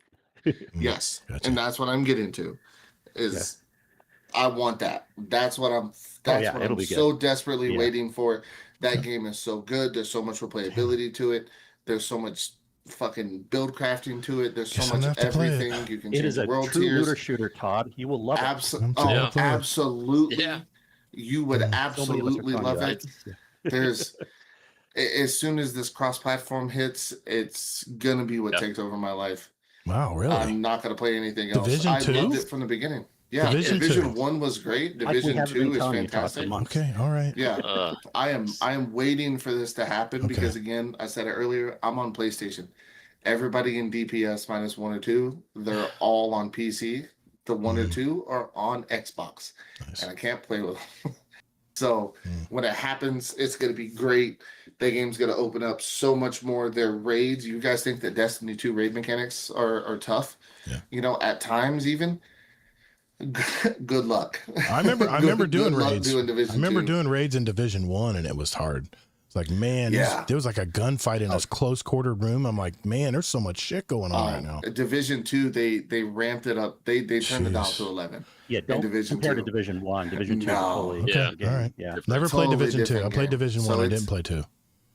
It's fun. It's going to be great. I'm waiting for it. Outside of that, Fine. I'm you gonna know, just now. Wait a minute now. hanging So out. I can't cross play. So No. where's everybody playing Division 2? Is it on console? On the PC. PC, right PC. now. Yeah. Okay, fine. hit up Rodimus. Please tell me hit there's- up the DPS boys. Please tell me there's and controller Zombie support. and- I play it. yes. Oh my Okay, gosh. okay, Todd, okay, every okay. game on PC has controller support. All I right. told you that for Yeah. years too. Okay. All right. You can join their Discord. I'll I'll invite you get to it on right now. I'll get it on Steam. I'll go ahead and put it in my library. When do you think It crossplay will was- come? My guess is in the fall because that's when the DLC comes out. I bet they'll That's- do crossplay then. That's my thought as well. Yeah. It's probably going to be the fall. I was hoping for it to be with the drop of the new incursion in the new season and stuff right here at the end of April. That didn't happen, but I'm still holding out. I'm waiting for it. I've been waiting for it for so long. I've been waiting for it for so long. When the DPS boys, when they started playing it, they gave me shout outs in during their podcast saying, oh, you know, hey, Sith was the one who got us to play this game and we love it, blah, blah, blah, blah, blah. And I'm like, guys, I just can't wait till we can play together. And everything at the time that we were seeing was like 27, 28 potentially. And then it turned around and it was like, no, hey, it could be here as early as 26. And I think I pooped my pants. I was so excited. There's only one problem to this equation. We got the June update coming in Destiny 2, and then what's coming after that? Maybe. GTA. That's why I told 6. you to do Division last month. Well, I'm going to talk about my game of the month. I'm gonna let everybody else talk first. Oh, Yeah. you say the June update like it's gonna be. But I'm still gonna. Yeah, We'll see. I'm Go ahead, Todd. What have you I been up think we to, have a man? Catch bigger us issue up. here. You have to decide if you have time for a game of the month or if you just switch Well, it to I game think I'm going to whenever. change it to Todd's main game. I've already changed it in the channel. I just don't. I can't do a game a month. That's just not my style. I like to Exactly. jump in and play, get really down into a game. So, Todd, what have you been up to, man? Bring us up to speed, playing brother. the do. Is it to it? Yeah. Their spring event, man. It's happening. Okay. Have you fought the big bosses after the different world tier bosses? No. The Hagokis The or whatever Ronin the or hell they are. The Ronin. There you go. Oh The yeah, Ronin or yeah. whatever. I got that. Yeah, the Ronins getting the keys and stuff. Yeah. Yeah. Yeah, I got all the whole freaking thing. I did not donate the 80 keys though, because I just couldn't get them to spawn fast enough. But yeah, Division 2 work. Yeah, gotcha. You know, fun stuff. I jumped into a Friday night raid last week. With Kingsley and a couple. Was that the others. 0 to hero? No, we didn't do okay. 0 to hero. On Okay. it. That was Wednesday. Okay. For me, Yeah. Yeah. Yeah. Obviously missed the Saturday night raid because my youngest daughter is doing travel softball. Yeah, that could be involved. Yeah, that's more fun stuff. Yeah, I've been through that gambit. Yep. It's that phase. But yeah, All right, man. living life. And killing the carpenter bees, from what I hear. Hey, Yeah. hey. By the way, Corey, are you still in the pest management business? You still doing that Yeah. in Colorado, right? Yeah. What's what's the big deal in What bugs Colorado they got right up now? there? Do you guys ever get any bugs over there? Yeah. The rodents. We like rodents like a son of a gun. Okay.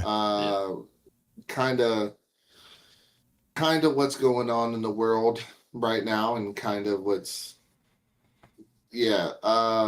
there are 78 confirmed cases in the last 10 years of hantavirus in Hantavirus, Colorado. yeah. But it's not the cool guy Andes or whatever it is. So it's a lot of rodents up here. It's a lot of spiders pretty much year round. A lot of ants. Yeah, ants. Summertime yellow jackets, paper wasps. Yeah. Ants are the bane of everybody in the world right now. It's pavement ants are the worst thing. How do you kill a pavement ant, dude? I've tried everything. I've even tried fipronil. It doesn't get rid of them. We just so we have a probe. So we just fill the backpacks up with like water. If it's empty, we'll fill it up with water. You're drowning them? It's gonna go on the ground anyway. Yeah, seriously? drown them out. No way. It's a garden probe that hits the quick release. I've got one. It hits the quick release. I bought one. Yeah, and then you just find wherever you can. In Colorado, everything shifts and You just using pyrethrins? Caps and stuff. You just using pyrethrins? Yeah. Okay, got you. Yeah, like bifin and things like that. We'll just right down inside the ant and kill it. I got to try that. Yeah, exactly. The difference is though, is you guys have a lot more. You guys have a lot more oxygen down there, so y'all's ants are different, right? Well, I had somebody who just moved up here from Missouri, and they were like, "Our yellow jackets are the size of your fist." Yeah. I'm like, "Our yellow jackets here are the size of like a regular honeybee."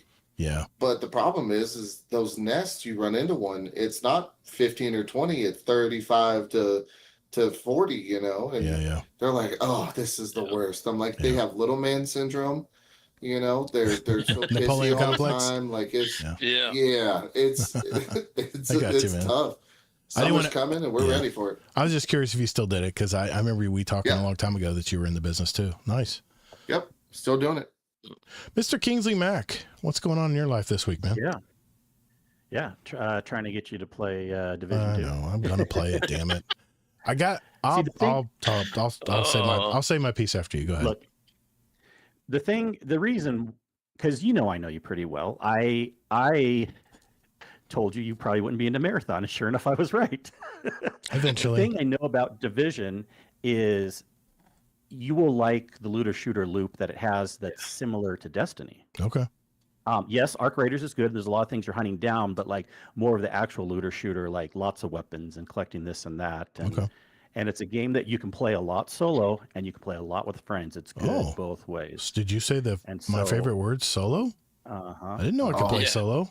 Oh shit. Oh yeah. Gosh, come on. Seriously. That's what I mostly do is solo. With the crew. I didn't know. I thought it was a co-op shooter. I didn't know it was a solo game. No. It's been so long. You can do either way. Yeah. Okay. Up to 4, yeah. Okay. It's even when you get to the point of like it being, hey, I've completed all the story missions. Hey, I've done all of this, that, and the third. There's still other in-game stuff outside of raids that you can do. Okay. Like once you get into doing the hunters and shit like that, you jump into the skyscraper and start doing that. Like there's a lot more post in game. That's all right. So how many hours? Yeah. How many hours is the campaign, you think, for just a casual playthrough? Okay, are you doing regular campaign, or are you doing all the way through Battle for Brooklyn? Just regular campaign on regular difficulty. If you do it on just normal run through, having a background in looter shooters, you could probably do it in 6 to 8. 6 to 8 hours? That's it? Okay. Yeah. Okay. If you rush it. Yeah, like you skipping. Okay. Yeah. There's more to do. See, I want to play. I want to play Diablo too, but dude, there's just not enough time, man. Yeah, like 6 to 8 if you rush it, but if you slow down and you kind of do it, and then it's like, hey, there's a side mission.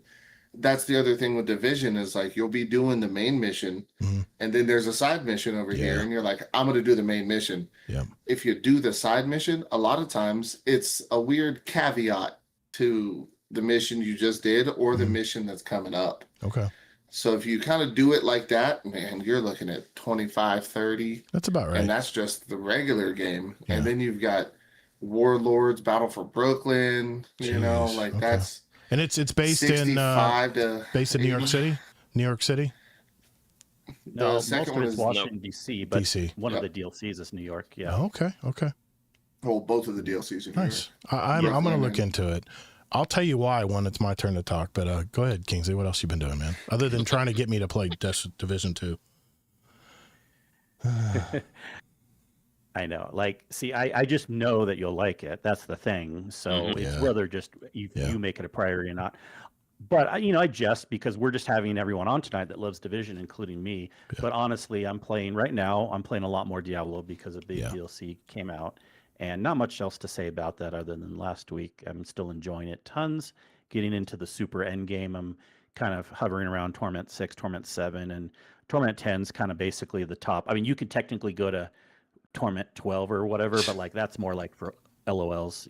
It's not. You don't need to be there for kind of doing most stuff in the game. But such a fun build crafting game. I do think you would like Diablo also. Okay. I'm just being fair. I think you would like Division more.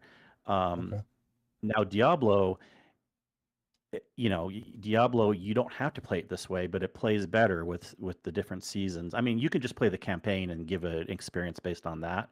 But if you want to get into endgame, it's a whole different thing for Division, a whole different thing for Diablo, a whole different thing for any game. And Diablo Endgame, I think you would like too. It feels so clean compared to a lot of other looter shooter games. Yeah. I mean, this isn't a looter shooter. This is an ARPG, but you get lots of loot.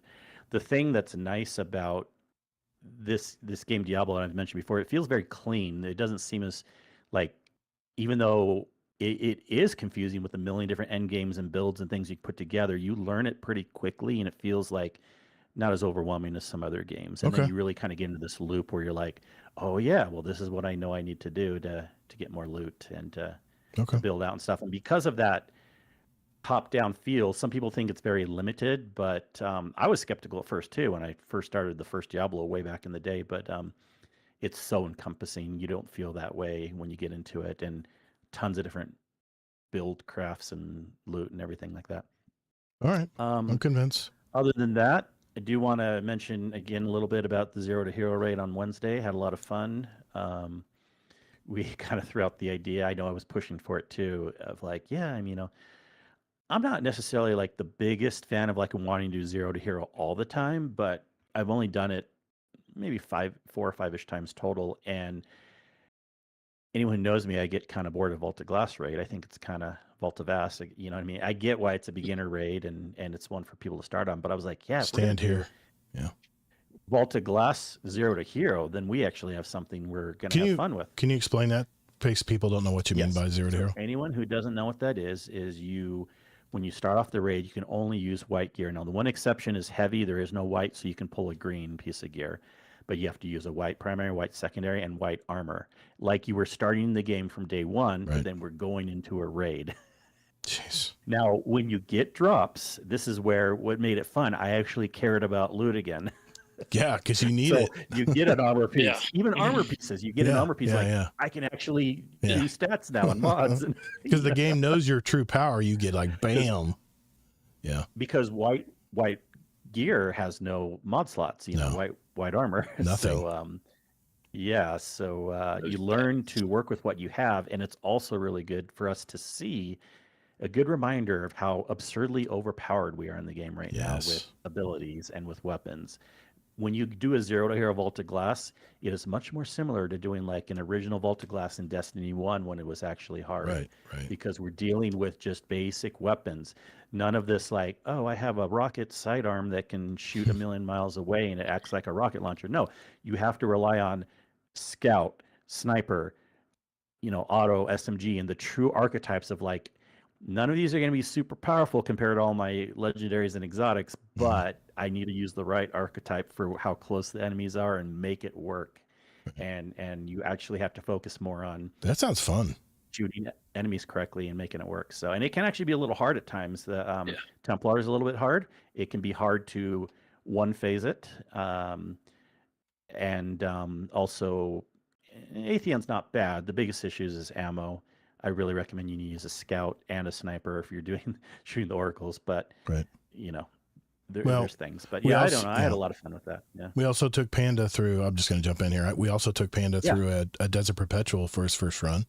he did really good, man. He grasped those encounters really quick. So, well, if you don't remember, he's always been an awesome player. He like is. That. He's always been a top tier player. He would always also Sherpa. Yeah.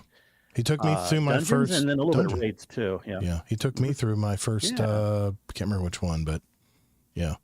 Yeah. He's really good at figuring He had a lot out. of fun in that. I mean, we still love the Desert Perpetual raid. It's one of the top raids in Destiny. So kind of, again, a shame that they did lose players in the most recent year because just taking it objectively, whether you like the game or not, and if you've ever raided and enjoy raids at any capacity, Desert Perpetual is one of the best raids out there. And it's just a shame it came at a time when not as many people are playing and a lot of people stepped away from the game. Yeah, true. But we love that raid. We have a lot of fun in that. It's fun raid. That's about it for me. Okay. I'm going to start off with a movie review. My wife and I went to see Devil Wears Prada 2. Don't judge me. It's been nearly 20 years since the first one came out. So we did see it in the Dolby Theater. It's a pretty upbeat movie. The usual characters, have new roles, so to speak. And the evil Miranda, the boss of the Runway magazine, she's facing kind of a crisis, and how she handles it, points more to a hero than the usual blunt personality she has. But the movie's grossed over $233 million in its opening week. That's rare for a box office at the theater these days. Rotten Tomatoes gives it a 78%, IMDb a 6.8. Let me just say this. If you're looking for a quirky, feel-good female empowerment movie, and more importantly, it's a date movie with your significant other or a girlfriend or a fiance, Corey, go see it. It's a feel-good movie. You're going to feel good afterwards. As a dude that likes more masculine movies, to me, it was okay. I'm not crapping on the film or anything, but it was just okay. I mean, it was entertaining. So I'm going to give it a pretty conservative 3 stars on that because pretty predictable storyline, but it's meant to be a feel-good movie. So don't judge it too harshly. But it was nice to see all the characters come back. Emily Blunt and Anne Hathaway. And so it was pretty cool to see. Mr. Stanley Tucci, he played a really good role too. So like I said, I've been playing Arc Raiders. That's been my game. My obsession, I guess you could say. My biggest thing I've been trying to work on is getting all of the side missions done, because I was always hoping it would unlock some of the blueprints and some of the things that I don't have yet. And I'm trying to figure out, I was really disappointed because it only tops out at level 75. And I was kind of let down. I thought it was like 130 for some reason, but when I hit max of 75, I've unlocked all the cards. I've got all the cosmetics and stuff that they offered and all the stuff you can get with your rep score. I don't really care about the bounties anymore because rep doesn't mean much anymore, and it maxes out at 800. So what I'll do usually is just buy stuff from one of the vendors with my rep, like some keys or something that I need to play the game. But still, to this day, I still just like jumping in to just see what I get when I open that drawer. What's gonna come out? Is it gonna be a blueprint? Is it gonna be could it be a gold gun? I mean, you just never know. That's the fun part about Arc Raiders, is you just never know. You're pulling the slot machine every time you're opening up a drawer or prying open a box. So I'm having a lot of fun playing that. I'm playing the new Riven's Tide DLC. I think it's really good. The beach environment's kind of fresh. I mean, because most of these environments are very industrial and like residential, and it was nice to have a hotel and tennis courts and a beachfront area and like a port authority where there's a bunch of containers you can go through. You can spend a whole round just going through the containers and port authority. It's pretty cool. I did start playing Crimson Desert the other night. I jumped in to play the initial tutorial and I got stuck. I went through all the fight scenes and stuff, and I'll be honest, the controls are clunky as hell. After coming back from playing Arc Raiders and jumping into this Crimson Desert game, I was really disappointed. You had to kind of focus where you're jumping with the control buttons, and I'm like, what is all this? It looks like Are you giving a review when you haven't played that much of it yet? I'm not reviewing it yet, but I got stuck. I was jumping the platforms, and I got stuck where I'm trying to bend the light with my sword. I don't know if it was bugged or what, but I sat there for 25 minutes. It's not bugged. I sat there for 25 minutes. I could not figure out where I'm trying to aim the light. And I finally just said, you know what? I'm going back to play Arc Raiders. I was really kind of disappointed. So hopefully you'll help me get through that part, because I think it'll be a really fun game once I get through the initial mission.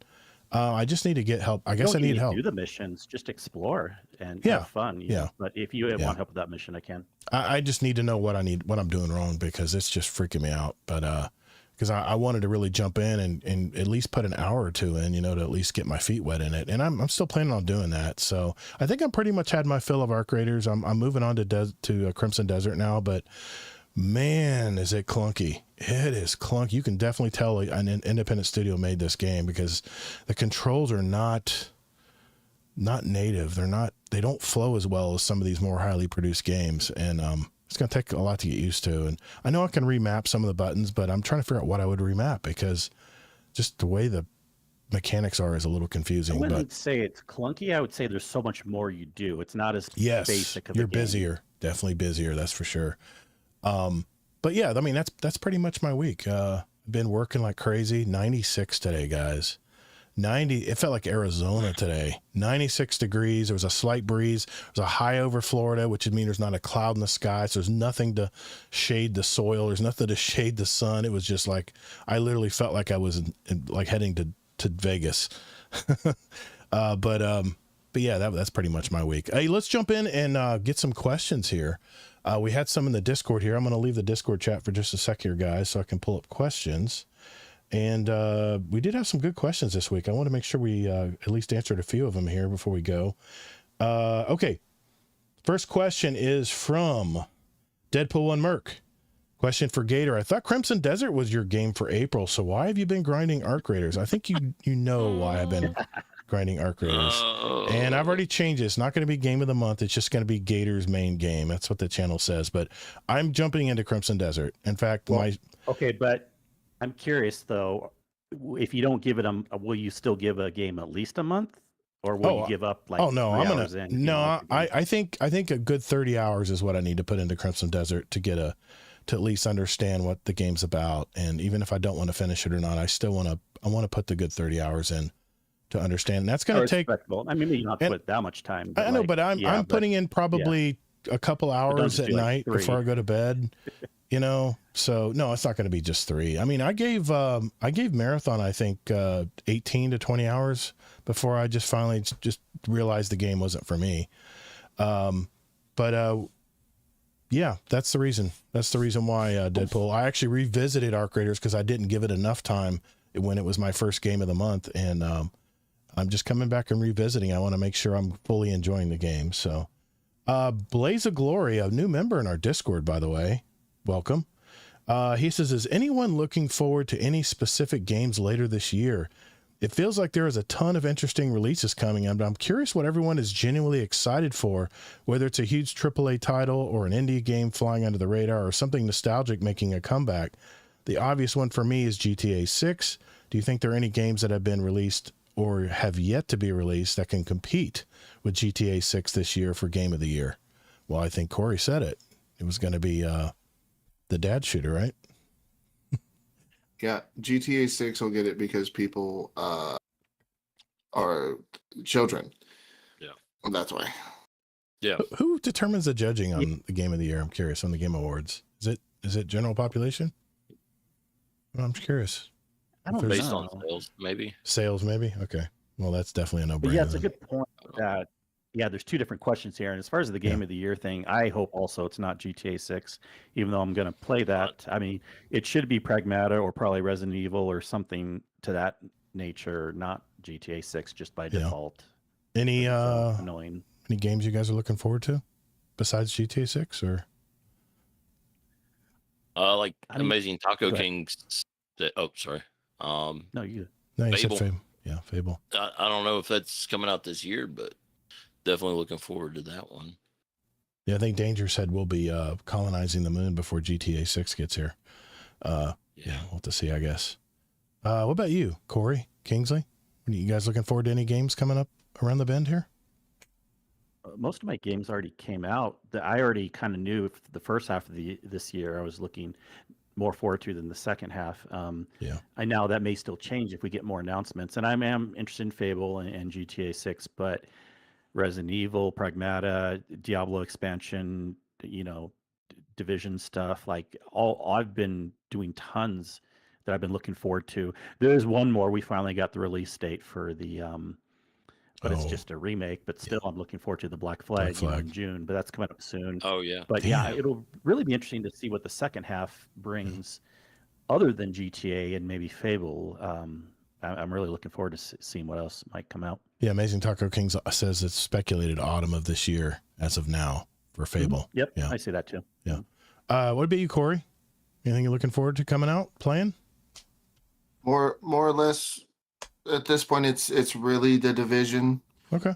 Just getting the cross-platform side of things. I kind of looked a little bit ahead. The Final Fantasy in August is going to be a port. I'm excited for that one. Marvel's Wolverine looks pretty fun. Okay. I want to say that was like September, I think. Okay. A really big one is Star Wars Galactic Racer. It's entirely a pod racing game. I'm a little pumped for that, not gonna lie. I could give two shits about Grand Theft Auto. It's amazing. Go do it in real life and then come talk to us. Yeah. I don't care. It doesn't bother me. I'm curious how the graphics are going to be any different than 5. As 5, the graphics were okay, but that game is so old, man. I'm curious to see how the graphics have improved. And they're probably only going to sell it to consoles for the first year, I'm sure, like they've always done. I don't know. Yeah, and it's going to be 15-year-old kids who are going to play it, and they're going to think that they're cool, and they're going to do it's just everybody's going to jump on it and want to play it because they're a big streamer, and that's going to help drive things up. And sure, sales aren't the only thing that goes into Game of the Year. I don't think with the success of Grand Theft Auto 4 and then the success of Grand Theft Auto 5. Grand Theft Auto 6 shouldn't get it based off of sales. I don't think that's the only prerequisite for Game of the Year, but I don't know. It's not my style of game. I don't like it. I have a very strong opinion about that style of game that I will not lay out here, but it is what it is. It's going to be a fun game for those who play it, and that's cool. And it's going to overshadow a lot of other games that come out this year. You're going to see that's going to be what makes me a little upset. It's going to be a desert wasteland of other games. Everyone's going to be steering clear of GTA 6, I'm afraid. People have already delayed their starting. Nobody wants to come out in November. Exactly. Sky Guy 12 has a question for us. I think he's a new member as well, or she. I just want to start by saying I'm a brand new to the Discord. I'm excited to be a part of the Guardian Down cast community. Thank you. Guardian Down Roundtable now. I've been listening for about a year now, and I just love what you guys do. So thank you. Thank you. Thank you for listening, man. I've been playing the original Destiny with friends of mine recently, and we've had a blast doing it some 10 or 12 years later now. And me too. With you, man. My question for the show is, has there been a game that you've come back to after years of not playing it, and did you enjoy it or not? Thank you. Division 2, I think, is one of those answers, right? Yep. That's pretty solid answer. I never stopped playing the Division 2. I just stopped talking about it. There's a game I've come back to. I mean, I keep coming back to Destiny. I haven't played Destiny 1 in a long time. No, you would have to leave for like a year or more to count for what he's saying. Yeah, I did was play Destiny. I mean, I was literally just a Destiny player. I'm very much like Necromancer. It's Destiny only, and that for a long time that was me. So I guess I can't answer this question. But about you, Kingsley, any different answer? Oh, definitely. I mean, sorry, what was the first part of the question, or is there only one? No, he just talks about how he joined the community. He's loved us for a year now, and he played Destiny for 10 to 12 years, like most of us did. Yes, okay. And is there a game you want to come back to after you haven't played in a while, after years of not playing it? Yeah, and I'll answer the game thing first, but I do think it's interesting the other point he made, because it's actually kind of a trend right now. But anyways, for me, the biggest example is the Assassin's Creed games, like Black Flag, even before the remake, Odyssey. It's fun to go back and play those again, and I've still enjoyed them. And there's lots of games I would go back and play, like Tomb Raider games, like any exploration game if I've been away long enough. And that brings up the point exactly about Destiny 1. I've done that several times, and I always knew that there was a small underground group of people doing it, but it is hit, and it's still a very small number of people because Destiny 2 is down in general, and then only a small subgroup of that has it on PlayStation or Xbox. But let me tell you, a lot of streamers and a lot of people I'm talking to, not just like McMaximo and stuff, there is a huge resurgence of people playing Destiny 1 right now compared to how it has been. And I find that really interesting, and I get it. It makes sense because nothing's going on in Destiny 2, but I don't know why all of a sudden, but I'm all for it. I jumped in after the raid with McMaximo and did a bunch of old strikes and things in Destiny 1. I'm like, yep, this is good still, even though the graphics aren't as good. Can you imagine if they made or I might keep forgetting this word, but remastered. Thank you, Todd. Yes. Remastered this game for PC and for the newest consoles. I think people would jump on that game. I really would. That'd be a no-brainer for Sony. Too bad Blue Point's not around. Yeah, I know. I was a little against that idea at first because I'm like, it would probably take away from like doing a new game. Right. But geez, if that's the only option right now, with how many people have been enjoying going back, I think it would be a hit actually to bring everything back. Yep. I mean, that would be a smart thing to do. And let's just say with the new AI technology and new engine or whatever, maybe let's say they can do a Destiny 3 in 3 years like Arc Raiders did. Oof. Yeah, I know. That's holding Destiny against. Would hopefully be bigger than Arc Raiders. Yeah, I understand. Arc Raiders is pretty big. I would play a lot of Destiny 1. Man, I had the best memories from. I just hung around the worlds in Destiny 1. They were so awesome. I remember being on Venus and looking up and seeing the acid rain fall on my goggles and stuff. It was just the coolest thing, man. Going into the old school areas and stuff. I can't remember what they called it, but I'd love to relive all that. Definitely. I would definitely be in playing all the missions again. It'd be so much fun.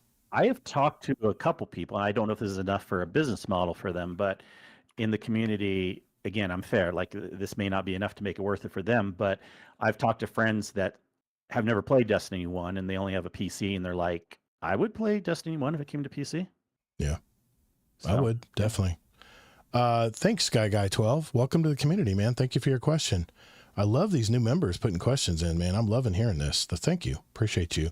Finally, Danger Powers has a question. He says, there's a question for Sit Daddy Fresh. Can you please find out if Todd was the one who caused the bot uprising in the Space Mafia Discord? We had him on DPS a few weeks ago, and the next thing you know, we had a bot problem. Coincidence? Hard to say. I will say that every time DPS runs into an issue with a bot, I also get the notifications for GDR getting a bot, and it's a little too close. So am I going to point blame? No, but am I going to say that it might be? Yeah. Hey, I might have clicked on some links when I was more naive to Discord back in the day. Maybe there's a bot still trailing me. I remember that. I remember that. I hit the, oh my God, think of my friends list. I mean, everybody every channel got oh my God, it was such a nightmare. That's the first time I realized that people could really get in. I actually, I think one of my accounts was hacked one time, and it wasn't hacked. You let them in by clicking the link. Jeez. Yeah, I learned, the hard way, but we had one more question here from the original Jimmy from the Discord. He says, Yo, I got a question for the show. What price do you think GTA 6 launch will be? And it will be a paradigm shift for other developers because their games will be measured in comparison to GTA 6 and its price to content ratio. There's a lot of buzz around the GTA 6 pricing and its influence on the industry, at least in my bubbles. What do you guys think? What price do you think? I don't really care, but really? I do think they will actually. I know there's the rumors of 80 or 100 or whatever. I heard too. I think there's a greater than 50% chance they're going to keep it right around 70. I just think that even though they can go higher, psychologically, it may be a stupid move to do so. And it might actually be smarter for like a medium-sized AAA game to do it first. If anyone, not saying anyone should, but I just don't know that they should be the ones to do it. So if they're smart, they will actually get a little bit more 5% better grace if they keep it lower, 60, 70, something like that, and then get more. They'll still make enough money because then more people will buy it. Of course. But with a $1 to $2 billion investment initially for this game, that's just amazing, man. That kind of money being spent. Nuts. I mean, all the promotion and stuff as well. Let's go with one Destiny question here. And then Dadbod, I got your question, man. I got your comments here. I think that might be something we might want to talk about next week because we're going to have more information about the June update next week. So I'm going to save your question for next week, brother. I do appreciate you putting some feedback there, though. This is from Deadpool 1 Merc. He says, if Sony were to shut down Destiny, what do you think would happen? For example, do you think players would stop supporting Sony's future games? Or what do you think would happen? Anybody wants to answer, just jump in. What would you guys do? I know what I would do, but yeah, I'm curious. Todd, would Sony shut? Yeah. Good, Zombie Todd. Yeah. If they shut down Destiny like right now, I mean, I don't really buy into companies anyway. You know, if they put out something I want to play, they'll play it. If they don't, I'm not going to. You know, they have to make a business decision based on their business. You know, I get it. I understand. It's the way it works. You know, am I going to be upset about it? Probably, but you know, right now I'm playing Destiny once, twice a week, maybe. So, yeah, I'm too pragmatic like that too. I'd be upset, but I would still play another Sony game if it's a game I like. Yeah. I own a PlayStation 5 Pro. I just kind of judge it on the games, you know. I'm going to be playing Sony games. Corey, what do you think, man? What would you think? Sorry. I think if they were to turn around and try to shut it down, you know, tomorrow, I feel like there's going to be a lot of the Bungie shills who are going to jump out and go, well, you know, I'm not playing another Sony game, but there's also going to be enough people on that same side who are going to go, you know, Destiny also this, that, and the third, and blah, blah, blah. And they're going to run it into the ground as a game. And they're going to talk a lot of shit on Destiny. And it's not going to be remembered for the game that it was. Yeah. And how great it was. Do I think that would affect Sony moving forward? Absolutely not. Drop another Spider-Man and then everyone forgets that it. Sony even shut down Bungie. Yeah. There is a little rumor floating around out there. And this is 100% a rumor that I've seen on some social media, on some Reddit and things like that, that Bungie may or may not want to run a kind of extraction shooter battle royale style game with the Halo IP, which I think if Sony was going to shut down Bungie, the only way to get the sour taste out of the mouth of the Bungie fans in the world, if Sony was going to shut down Destiny, the way to get the sour taste out for the Bungie fans would be to give them something Halo-esque. Something, maybe not Halo Wars. You had to be a fan of like Command and Conquer to like Halo Wars, but something kind of in that realm. I feel like that would help, but I mean, it's time will tell with the life cycle of Destiny 2 and things like that, and if they decide that they're going to do more of the other video game tie-overs, and you know, like we did with God of War, and I just lost that game in 7. Yep. Yep. There was a whole thing. I forget what game that was. There was several of them. Yeah.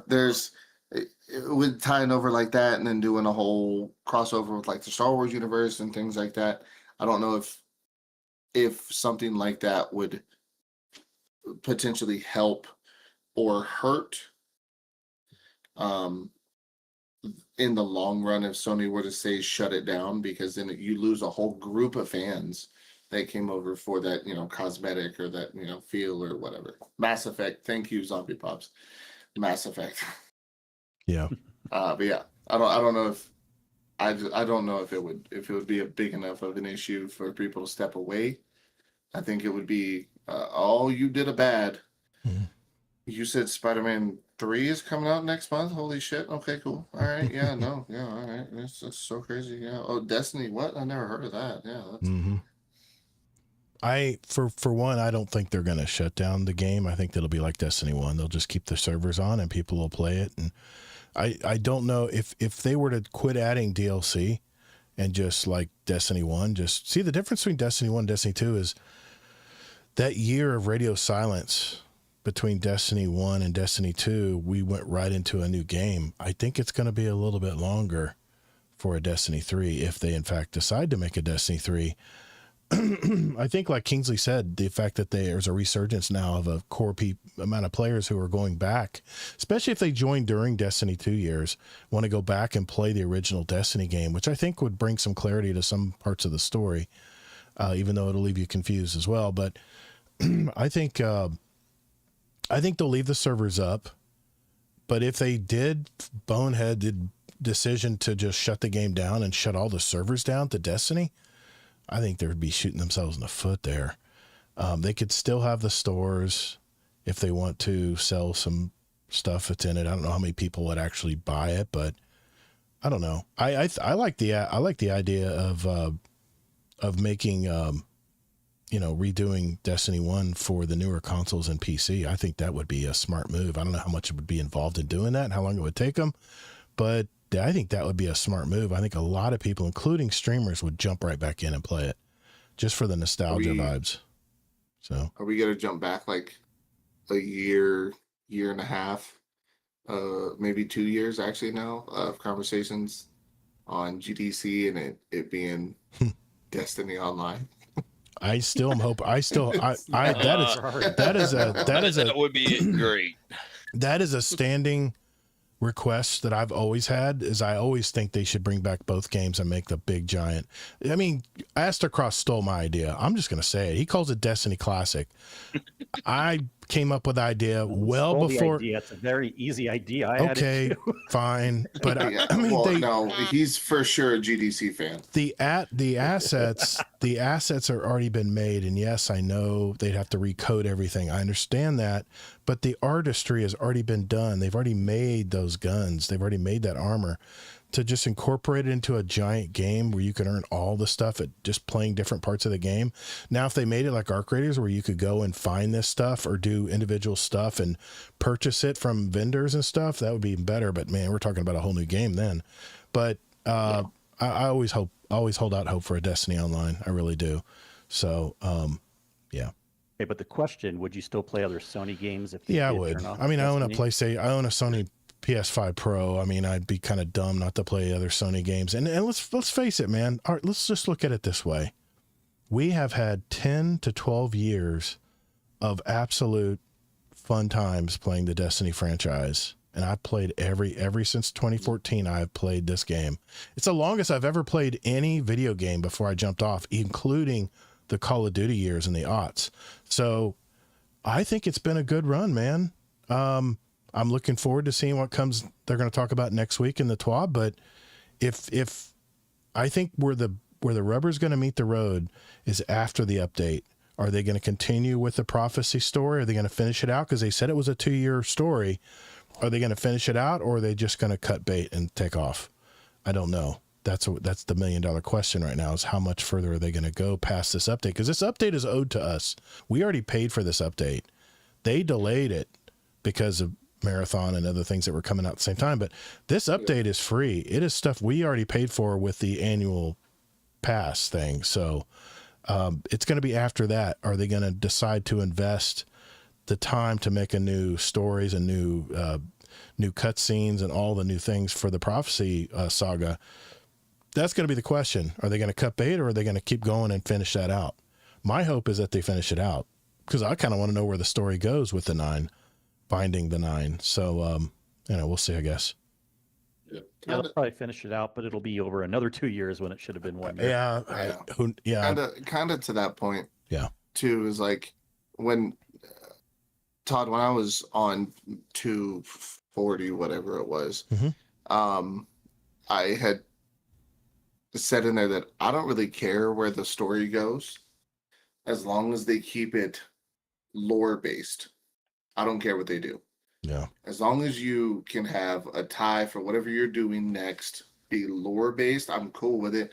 Everyone at the time was griping that they wanted a prequel thing, they wanted to battle the Six Fronts, and they wanted all this other. Yeah. And then we got the Destiny mobile game, right? Yeah. And we got a bunch of that stuff back. I think outside of the joke of the Destiny Online, I think if you did something like that and you gave us Destiny 1 back, and then you gave us Destiny 2 with it, and then you incorporated said, SRL, which I'm still sad that we don't have that fucking back. It's been 56 years. I don't understand why. I feel like Rose from fucking Titanic at this point. Right? Like, if you give us back the things that we wanted, you could BS us for a little bit. Mm-hmm. Right? Like, something like SRL, it's enough wholeheartedly for me right now to re-download Destiny just to play SRL. You give me back the Plaguelands the way that I wanted them and not the way that we got them in Ash and Iron, I would be down for that. If you gave us all those other raids and that content back, like even the Dreadnought, people who've never been able to experience that, if you gave us that stuff back, I feel like you could push it another year or two. Mm-hmm. And then be able to come out with something later, whether it be another big ass DLC or it be a Destiny 3. I think you could do that, and the core players of Destiny would stay. Right. But then it would have to be like, it's something that completely changes the game, that it's all over social media, whether you're on Facebook or TikTok or YouTube or Instagram, that you're like, wait, hold on, they're doing what? Yeah. Like, I know they just gave us all this stuff back, but they're doing what? Give us that. Let us get out of the universe or something. I feel like you could kind of extend it and do whatever the hell you want at that point. Yeah. All right. Matt, Amazing Taco King says, I've been playing Neverwinter Nights for 22 years. Those are rookie numbers, Todd. Well, for me, that's a long time. I don't stick with games that long, and Destiny's one that just definitely hooked me in. Some comments in the chat here from that question. Lego Batman this month is freaking go. Dadbot Hero says Gears of War E-Day looks good for one coming up. I think Astrocross knows something we don't know. That's why he's getting back into Destiny 1. The tinfoil hat theory, though. Yeah, Dadbot Hero, I hear you, man.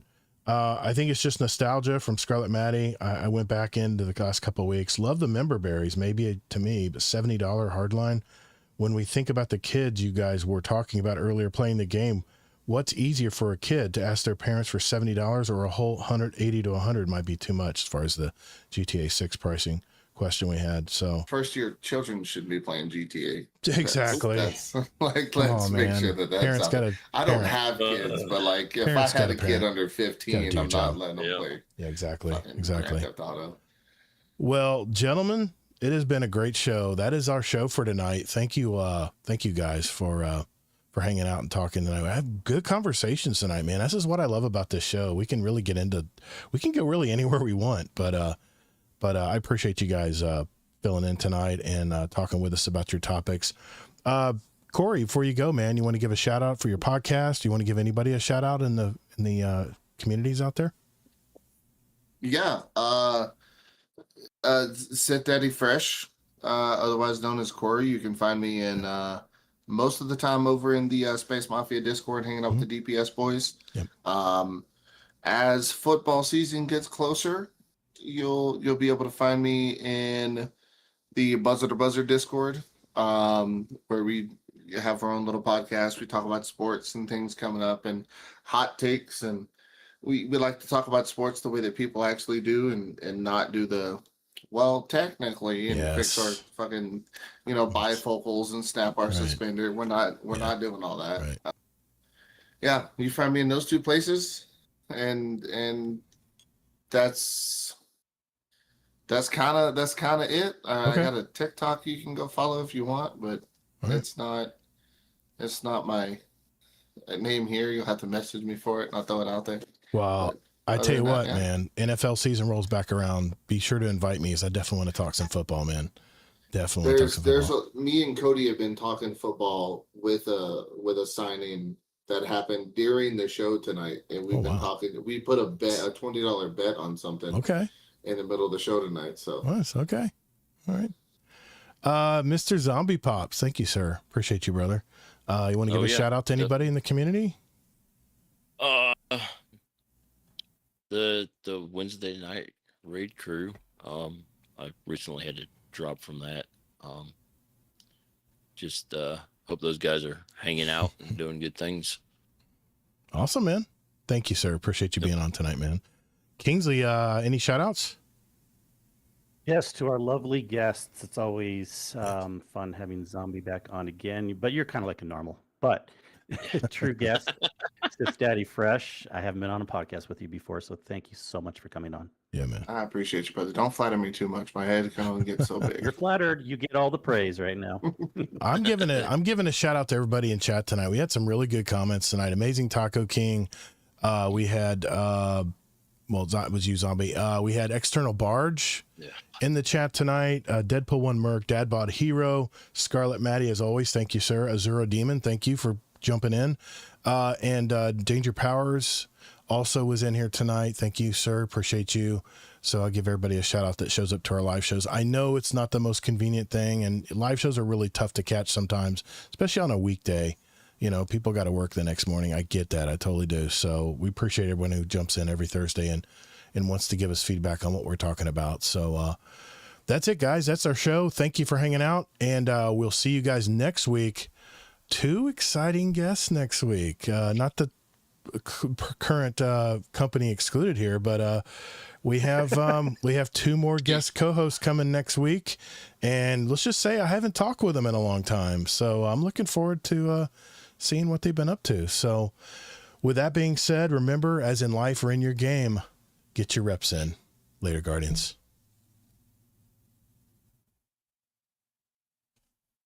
Have a good one.